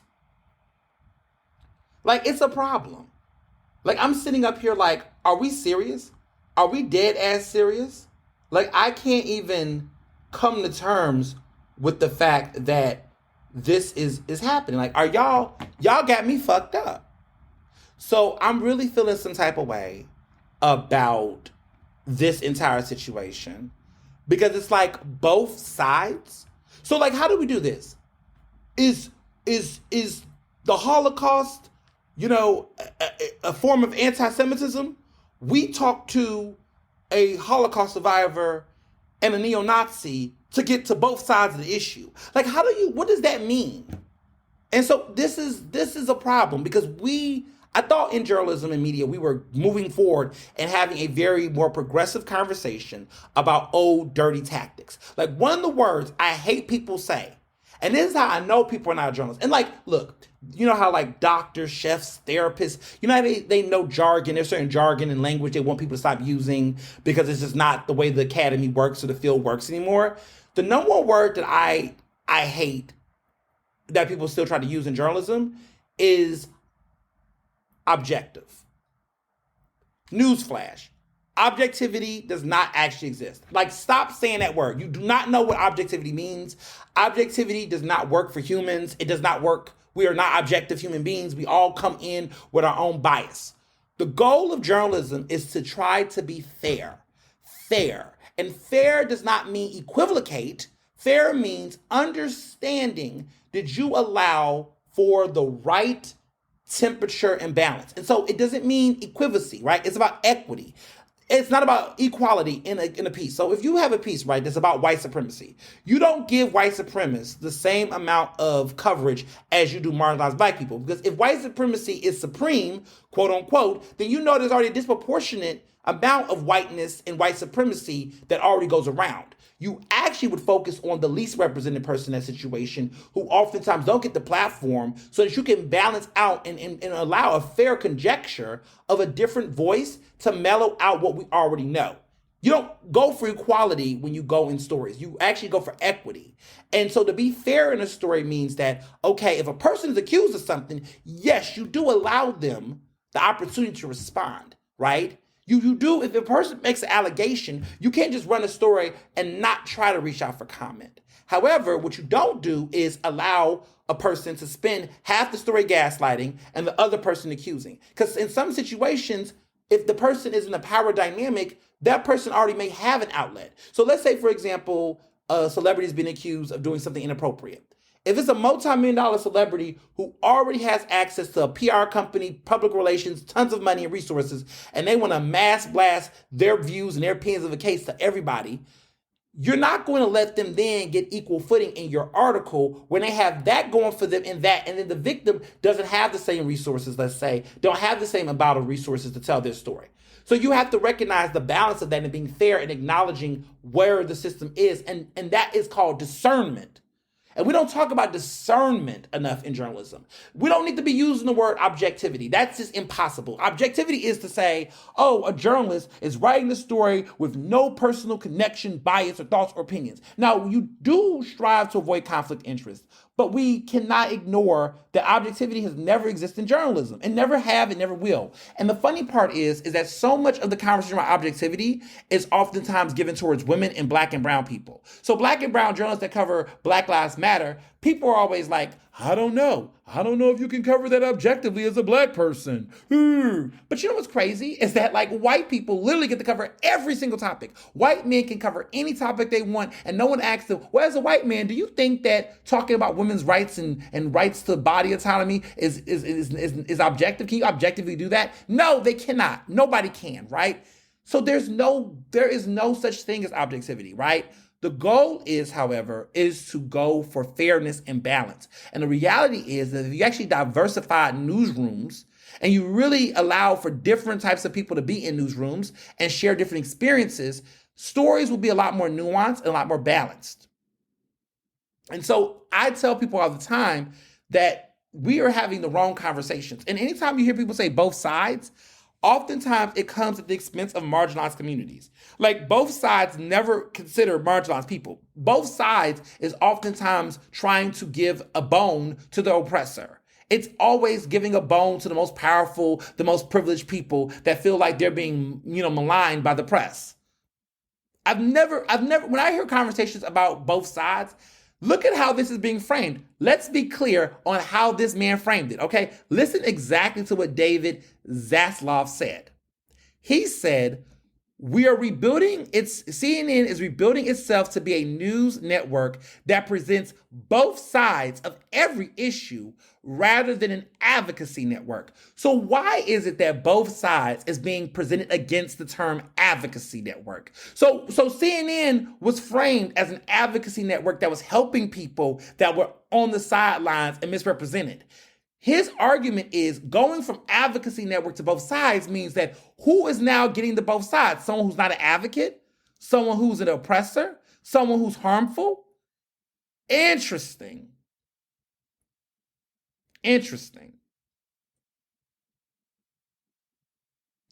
So I'm just telling people, think very loud and clear about what's happening right now, because there's a lot of stuff that's being unsaid, and I need people to really wake up and really stay woke, because we're not staying woke enough.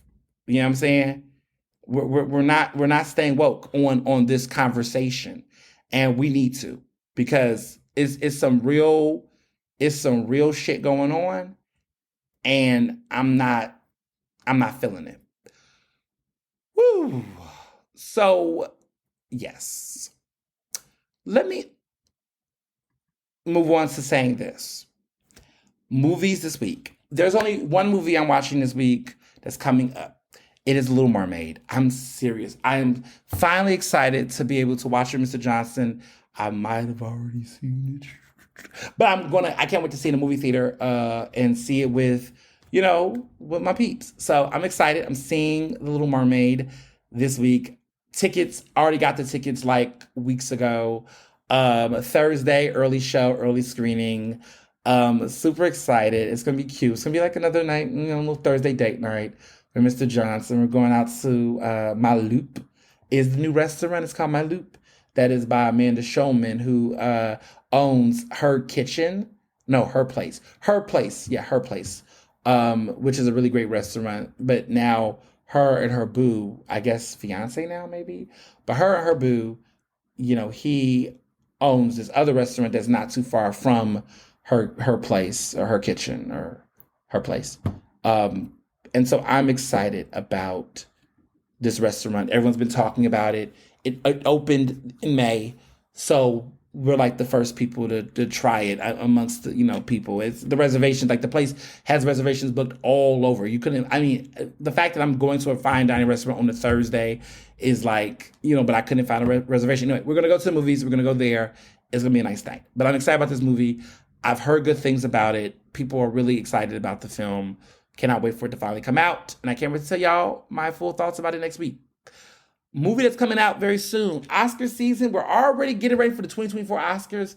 We're already in Oscar mode. We're already talking about 2024 Oscars. Martin Scorsese, the Cannes Film Festival just hit. And Killers of the Flower Moon.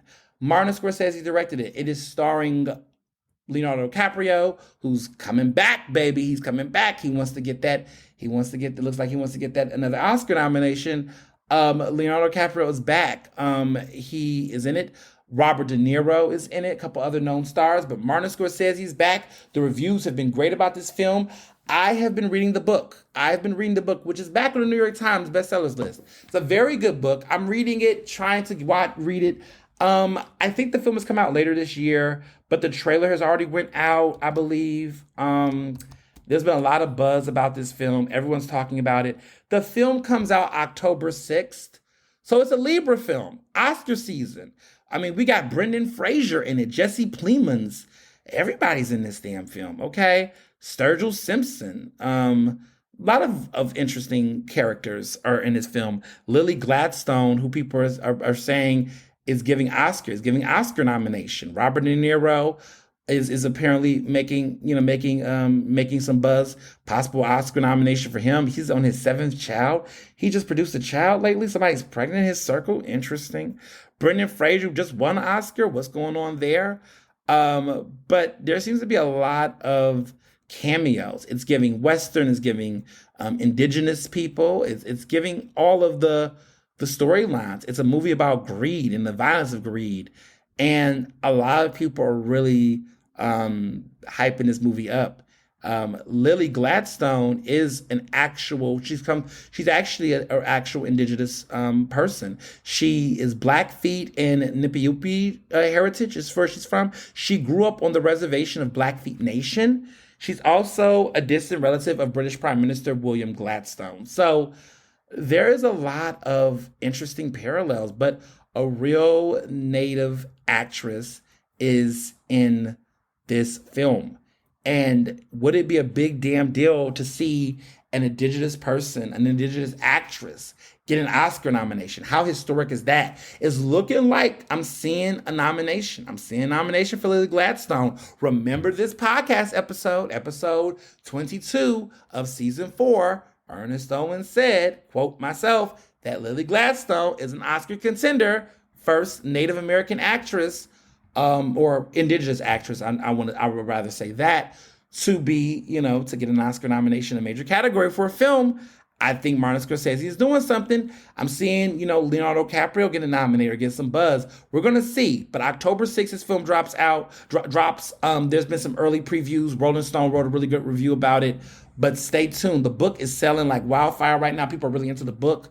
I've been reading the book, and it's good. It's good. I'm feeling it. The book, the book originally came out in 2017. It's a nonfiction book, but basically it's about the Osage murders, which involved indigenous people, and the birth of the FBI. But I don't want to get too much into it. But it is, there was some, it's based on the true horrific story of those Osage Indian murders that took place in Oklahoma in the 1920s. There's some other things that go on, but it's bone chilling. It's a true crime mystery.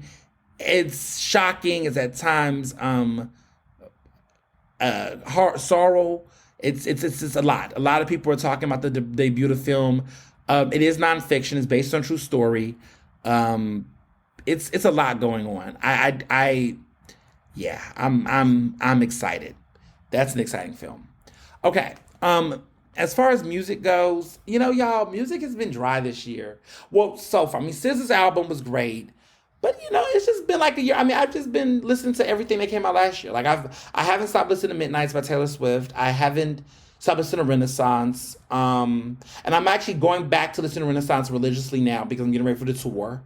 I thought I knew I was going to wear, but I got some new boots, and I need to let the Lit Brothers see them, because that might change my outfit. But I'm like, do I really want to wear boots to the Renaissance concert? 1, because I'm going to be dancing. 2, mud, dirt. These are really cute boots. I don't want to fuck these up. I think I'm going to stick with the shoes I already have. I love the boots I have, but I'll say those for a cute winter or something. But I don't know. Like, we'll have to figure this out as a group. But I'm excited about Renaissance. I'm excited about tour season. Shout out to the girls out here going on tours and killing it. People have been sleeping on one particular artist I'm going to talk about, but she has been doing it. Janet Jackson, who snuck up in Philly not too long ago to celebrate her birthday and didn't tell nobody. But Duffy, this black-owned baker who has some really great cakes, no pun intended. He has an incredible bakery, and he has been promoting his stuff. He fed Janet, and I'm just sitting here. Let me back up real quick. It's not Duffy. It's Darnell's. Darnell's Cakes is what it's called. And Darnell is black and queer, so this is hilarious. But Darnell's Cakes, he has some really great cakes. And he is on Instagram. If you do not know, it is Darnell. It's DarnellsCakes. Darnell's Cakes. No 2 N's, no 2 R's, just 1 R, 1 N. Darnell's. He has a cafe and bakery. They won Best of Philly in 2021. He does a lot of work raising awareness about the HIV/AIDS epidemic via Sweet Goods. He's open, like they're open, they have their own location. But let's be clear, Janet Jackson celebrated her 57th birthday with Questlove at the Divine Lorraine Hotel in Philly. And Darnell's Cakes, which is based in Old City, okay, the pop star was served a two-tier strawberry shortcake with cream cheese frosting. And that's one of his iconic flavors. Incredible, incredible. And he got to apparently shake her hand and sing her praises. Well, the cool thing is next week, Darnell's Cakes is turning 3 years old. He is inviting people to join as they celebrate 3 years of food, friends, and sweet times. They're going to be in the Love City Gardens. I definitely need to RSVP. It's going to be from 6 p.m. to 10 p.m. on Wednesday, May 31st. So if y'all trying to come out and turn up for some sweet cakes and a good time, that might be a good look. I think I'm going to go because I have nothing else to do. I should be going from 6 to 10. I'm going to go do my other event, and I'm going to go head over there. So if y'all like Darnell's Cakes, cake it up, check it out.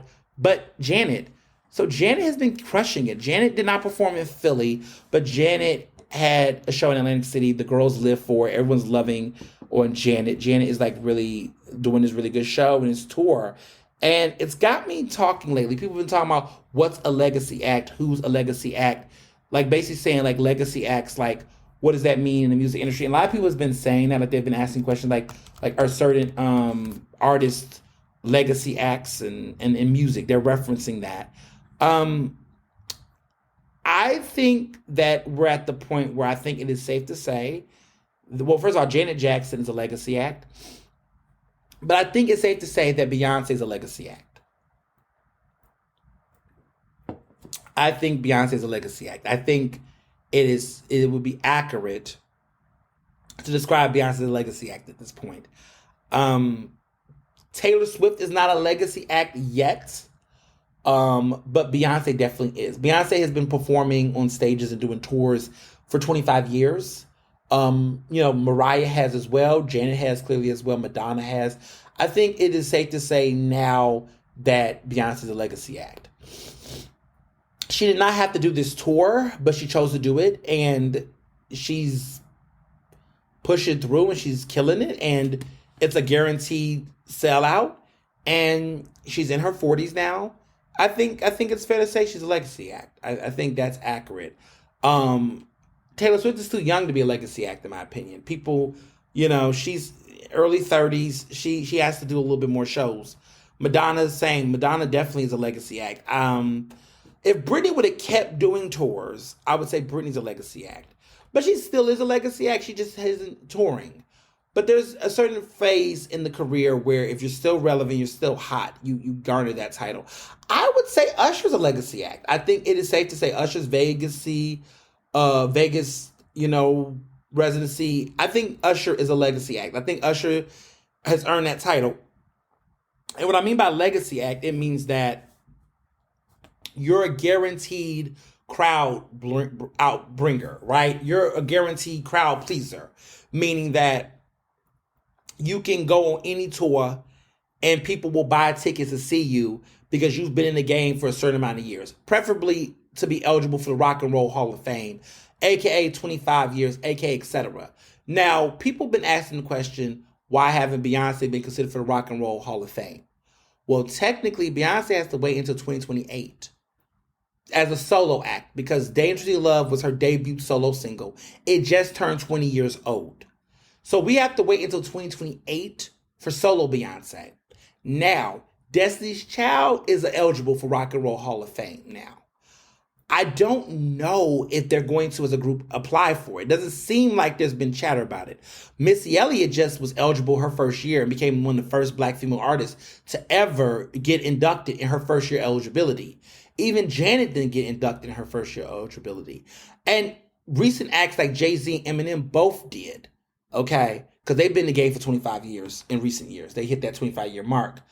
Beyonce, as a solo act, they do it interesting. So I'll give you an example. Ike and Tina, for example, got into the Rock and Roll Hall of Fame as a duo. But solo Tina Turner recently got into the Rock and Roll Hall of Fame a couple years ago. as a solo act. So I think the same thing applies to like Beyonce. Like Beyonce could qualify with Destiny's Child as a group, but I don't know if Destiny's Child as a group want the recognition right now. It's kind of interesting. I don't know if they've applied or campaigned for it. It's been real quiet over there because the question becomes, well, who gets it? Because like Michelle doesn't technically will qualify for it. So I think there's a couple more years for the Destiny's Child with Michelle, Kelly, and Beyonce to qualify for it. Because I think they're not going to have LaToya and Tavia, Freya Franklin. I think they're waiting for the Beyonce. So when that group came, it must have been next year. I think, maybe 2025, maybe. Maybe 2025, I think, will be the 25th anniversary. I think Kelly came in around 2000. So they will probably be eligible in 2025 as the 3 unit. I know this is weird. Like, I'm so nerdy. Why am I bringing this up? But it just is how it works. I think Britney might be eligible now or next year. I would say she's eligible now, but maybe no one's talking about it right now for Britney.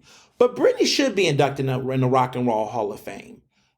She's done a lot of cultural impact. I think Britney should definitely be in. I think NSYNC should be in. I think NSYNC is due. I know solo Justin Timberlake wants to be on there, and maybe he might qualify one day. But I do think NSYNC qualifies. I think Backstreet Boys should definitely shoot their shot. I mean, these are 2 groups that made a ridiculous amount of impact in the way that music was sold, marketed, and sounded. I think NSYNC, Backstreet Boys. I think Britney should be. I'll even say Christina Aguilera. I think Christina Aguilera. I think the case can be made for Christina Aguilera for real. But I don't know about other people. Brandy, it would be nice. I think Brandy deserves it. I think Brandy deserves consideration. Monica, maybe Monica. Monica, sure. Beyonce will have to wait until 2028. Destiny's Child, DC3. Let's be clear. Let's say it right. DC3, not DC4. DC3, Destiny's Child, 2025. It looks like. Jay-Z's already in. Who else? I mean, I wouldn't be against. I mean, there's a lot of love for Ashanti. Ashanti's time will come. I think Ashanti's due in 2027. Maybe Ashanti. I could see it. I could see Ashanti. She's, I could see it. Maybe. Nelly. I would say Nelly. I think Nelly is qualified. I think Ludacris and Nelly down the road. I think they look how old we've gotten, y'all. My fellow millennials. We're talking about Rock and Roll Hall of Fame and our faves. But I would say that Busta Rhymes, I think Busta Rhymes deserves a conversation. Yeah. I don't know. Listen, we're talking legacy acts. I think these are people whose music has stood the test of time. We're still listening to that music. They're still in the cultural zeitgeist. I mean, it's hard. Because there's a lot of people we forgot. There's a lot of people we forgot that have not aged well in the cultural zeitgeist. I'll give you an example. I don't know if Lil Jon and East Side Boys should be in there. I don't think Lil Jon is worthy of the Rock and Roll Hall of Fame. Maybe the white college kids disagree. I don't know if Lil Jon. Maybe. It depends. But a couple other people have to come first. I think Nicki Minaj down the road. Where is Lil' Kim in the Rock and Roll Hall of Fame? I think Lil' Kim deserves to be in the Rock and Roll Hall of Fame. I think Nicki Minaj down the road. I got to give her credit for what she do. I think Nicki deserves to be there. Gaga, when her time comes. Rihanna, most definitely. Kanye, when his time. Kanye's up in the next couple years too. I would say for Rock and Roll Hall of Fame. For that, yeah. Justin Timberlake, I guess maybe. Bruno, Bruno seems to be, there. Pink. Where is Pink at? We talking about, is Pink eligible next year? Pink should definitely be on the Rock and Roll Hall of Fame. I think Pink definitely should be up there. I don't know who else. I don't really know who else. Jennifer Lopez? I don't know about that. I don't know. I can see a case for Jennifer. I don't know. I don't really know. I don't, yeah. It's not that many people, to be honest. Like, there's a lot of artists that came and went. Like Mandy Moore, no. Kesha, no. Like there's people that have come in the industry that just kind of came for a moment and went. I like Shaggy. I could see a case for Shaggy maybe. There are people in the music industry that love them some Shaggy. Carrie Underwood, Kelly Clarkson, definitely qualified to me. I would say Kelly Clarkson. But like groups like The Fray, Nickelback, Nickelback was alright, but no, not Nickelback. Like The Fray, who else was out? Natasha Bedingfield. These people, no. Like they had a moment, but no. Vanessa Carlson. That was a cute song, but no. Um, Lauryn Hill, the Fugees, maybe. Wouldn't be against it. Um, she'll be due in 2024, I think. The Miseducation Lauryn Hill came out in 99, 98. Maybe later. I think she's like coming soon this year, next year. Lauryn Hill will be up for consideration probably as a solo artist. I don't know if the Fugees have been considered. I don't know if they've won. Maybe they have won. But I don't know. We'll see. We'll see. So that's that. As far as TV goes, oh my goodness, all of my favorite shows are coming to an end. The Baddies Reunion is in its second part. They have multiple parts, y'all, so bear with me. Stevie J is hosting the show. He as a host sucks. He's like either high or drunk or just incoherent. He's super flirty with all these women. It's like, what are you bringing to the show? I just feel like with all of the Zeus reunions, I don't think the hosts really, the hosts are not making the show. Like there are some shows like, Basketball Wives or people like Mark Lamont Hill with doctor degrees are hosting those shows or have hosted those shows in the past. But I feel like right now, with the people that we currently have, the girls are the entertainment themselves on Baddies. They fight and they do their own thing. There's no need to really have these women. I don't know. I just find there to be violence, and I don't know why they have a host. The woman who is like always in the show, I forget her name, but she always hosts the reunions. She's good enough. I don't know why they try to bring these celebrities. I don't know. Do they think I guess they think the ratings are going to go up. I don't know, but they don't really do anything. They just sit back and watch the fights. But they get a check, though. So I guess Stevie needs that check. Stevie needs that check. I cannot wait for Love in Hip Hop Atlanta to come back. Let me just say that. I'm just filled with nostalgia, and I cannot wait. Bad Boys Texas, oh my goodness, is growing on me. This new cast is growing on me. It's too much mayhem. It's a lot of fighting. It's been hella violent. Zeus, come on. There is a lot of fighting, but I'm seeing through the relationships and the dynamics of the cast. They're really starting to grow on me. The cast is starting to grow on me in a way that I'm appreciating. Orlando Brown, I don't know what is wrong with him, but something's off. And it's okay. Initially, I was like, maybe this is just the first episode jitters, but he is just on another planet. And it's at times silly and funny, and other times annoyingly disturbing, and I don't know what to do with him. Then you got Raspy on the show, who I don't know what Raspy's bravado is. I don't know what kind of trade he's trying to pretend he is, but it's not, I'm just not buying it. It's not clicking for me. But he is an interesting hoot. So, Power 2, let me just say this, Power Book 2, the finale's next week. Listen, everything is just coming to a very interesting parallel shift. I don't want to tell this show and spoil it for people, but people who watched original Power, I'm gagging at the fact that there are people who have not been on this show this entire season that's now making miraculous appearances on this show. And I'm just kind of like, what is going on? It's like it's giving crossover energy, and I wasn't prepared for the things that I had saw. So I cannot wait for this finale to hurry up because I need to wrap this up mentally and emotionally, and I'm not ready for it. But it's not the finale of the series, it's just the finale. Succession, The Funeral, listen. We only have one more episode left. I'm already feeling the emotions. I'm just not ready for this show to be over. I'm finally getting into the meat, and I'm just feeling like it's ripping. It's just taking me away. See, these are the shows that I want. I don't want another season of Grey's Anatomy. I want another season of Succession. This is unfair, Jesse Armstrong. Shame on you. No, I'm just upset. It's so fucking good, and it's getting better and better and better. And I'm rewatching episodes, savoring every detail, watching it with so much detail and description, just falling into the soliloquy. I'm just falling into the entire show, and I'm really mad. I'm savoring it like a glass of wine that is really good. I don't want to get another glass because it's just going to be too much. I'm going to get drunk. I'm just trying to savor the show. This pre finale of the finale, I'm just not ready. I'm not ready. I'm not ready.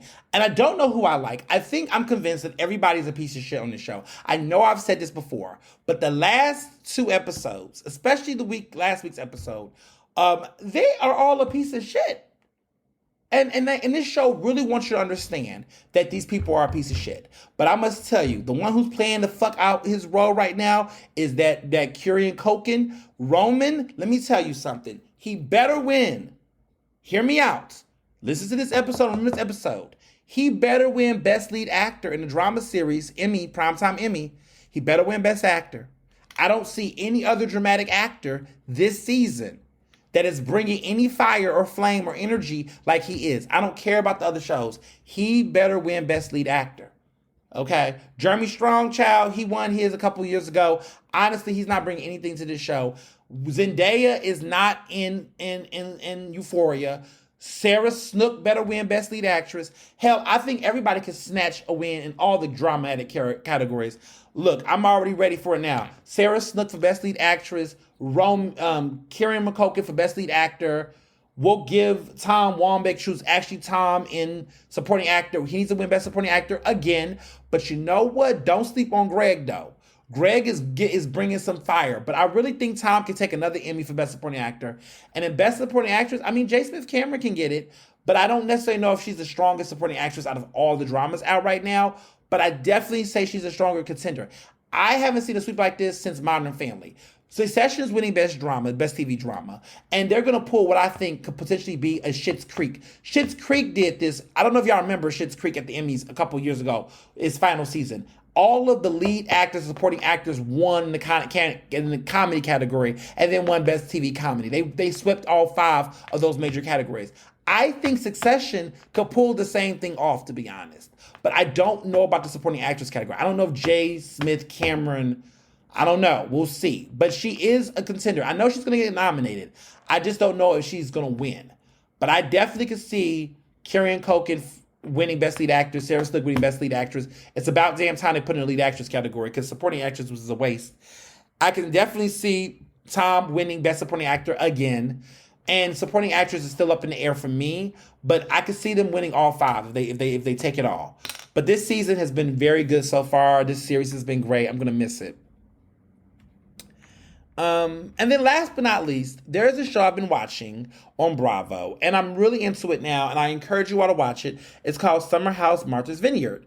So I've been watching this show, and it's now the 3rd episode. It's good TV. I will say this. I'm more entertained than I thought I was going to be entertained. The first episode was like, it was warming up to me. Second episode, which was last week's episode, I was like, yeah, we're finally going somewhere with this. And this third episode, okay, we here. Here we are. This is good TV. My good friend Preston Mitchum, who of course was interviewed in my book, The Case of the Council Culture, is on this reality show. He's a lawyer, a civil rights activist. I personally was shocked they was doing reality TV, but look, it's 2023. Everybody's getting different type of bags out here. This show is interesting. So they have, if you don't remember the premise, a bunch of black bougie people and folks that are not, clearly, that are going to Martha's Vineyard. Okay, they're out there in a summer house. The lead characters, or I guess the couple, it centers around this married couple. This girl, she's married. She's newly married to her husband. Her husband's like an African immigrant turned alpha turned corporate dude. She is an American Southern girl, was a starving artist that was interested in doing TV shows, was couch surfing through cars. She then gets married to this man. She, bosses up. Now they want to be the epitome of whatever Black excellence means, whatever the fuck that means. But oftentimes connected to these elitist strides. They invite a bunch of their different well-connected, well-educated, well-sophisticated Black friends. They're all millennials for the most part. They're all staying in this summer house, and they're basically at Martha's Vineyard. And some of them are like frequent Martha's Vineyard people. Some of them are like exposed to this culture. They're fascinated by it. They're creeped out by it. They're wrestling their thoughts about it, their class anxieties about it. But then they're also having these like love affair interests. There's dynamics of old friends, former Playboy model type drama. The girls are, trying to wrestle with their friend being married, or the girl who's married thinks that she needs to be different because she's married. It's a bunch of cishet bullshit. It's fascinating. It's interesting. I think I'm more interested in it because some of those people on that show I went to school with, not really them, but there are some girls on that show where I'm like, I remember this girl in college. Not the exact girl who's on the show, but the personality type. Like it. Oh, I know a lot of my friends listen to these shows, so I don't want to name no names. I ain't gonna name no names, but I will just say that the AKAs are AKAing, and the deltas are deltaing, and the alphas are definitely alphaing, and the kappas are definitely capping, and those personalities, we all went to school with those people. So it could be almost triggering to watch the show because you know these people in real life. If you've been in those type of settings. So I watch it though because Preston, who he is, he's not a character. They're not characters. They're actually people, which can sometimes be frightening because they're like, these people are like this in real life, but they are. Preston kind of reminds me of who I would have been in that dynamic, which is like the person that's like, yeah, we're accomplished, but y'all are annoying as fuck. Or, girl, that fight's not really worth it. Or, he's almost like the everyday person on the show, like watching it from his perspective. He's like the person that's like us on TV, like almost engaging these people, like pushing back on some of their bullshit. And so that's refreshing because he's kind of like the voice of reason. That's how I read his character. I mean, him on the show, not character, but there's a lot going on. I'm curious about reality shows. I have never been on one, I don't know if I will ever be on one. Who knows? I will tell you a fun fact. I was offered to be on a reality show a couple years ago, but then the pandemic kind of ruined it. Not that I was interested in being a part of it, though, but there was a real world type of interest, a DC show for the summer. They wanted to get people from different political ideologies to be in the same house. Do y'all see how torturing that sounds? That sounds like torture, right? Of course, the Black progressive, queer voice was going to be the one, right? But I don't know. I do think this show is fun. And shout out to Bravo for letting like a brand new, all Black, new cast with new personalities. Whoever thought they would finally exploit Martha's Vineyard? Martha's Vineyard been waiting for Black people to be exploited, right? I was like, when are we going to have a Black Martha's Vineyard reality show? Because we haven't had that, right? There's a couple of Black things that have not been exploited. So I guess Martha's Vineyard was going to be one of them that was doomed, that was ready. Baldwin Hills got exploited. Now Martha's Vineyard. What next? Ivy's. Come on now. So we'll see. We'll see what happens. But before we wrap up, this week is going to be super exciting. I have so many plans. I'm going to DC later on Monday to go check out my alma mater, USC. They're having an opening for their new DC building. And I'm super excited to be there as an alum, proud alum of USC. Of course, Annenberg School for Journalism and Communication. Super excited about that. Going to a Phillies game with the Lip Brothers on Tuesday. We're going to turn up at Citizens Park. More on that. Of course, Wednesday, May 24th at 6 p.m. is my book signing. And there's going to be lots of fun. And The Little Mermaid on Thursday and so many other things throughout the week. But I'm super excited about it all. Look, the election has wrapped up for now. A new Philadelphia is on the horizon. New opportunities, new great things. And I hope people take advantage of it. And of course, as always, be well and be best. Ernestly Speaking is recorded in Philadelphia, Pennsylvania, and can be found on Apple Podcasts, Google Podcasts. To stay up to date with the latest on the show, follow me on Facebook, Twitter, and Instagram at Mr. Ernest Owens. Use the hashtag Ernestly Speaking to tell me what you thought about this episode, and check out my website at ernestowens.com.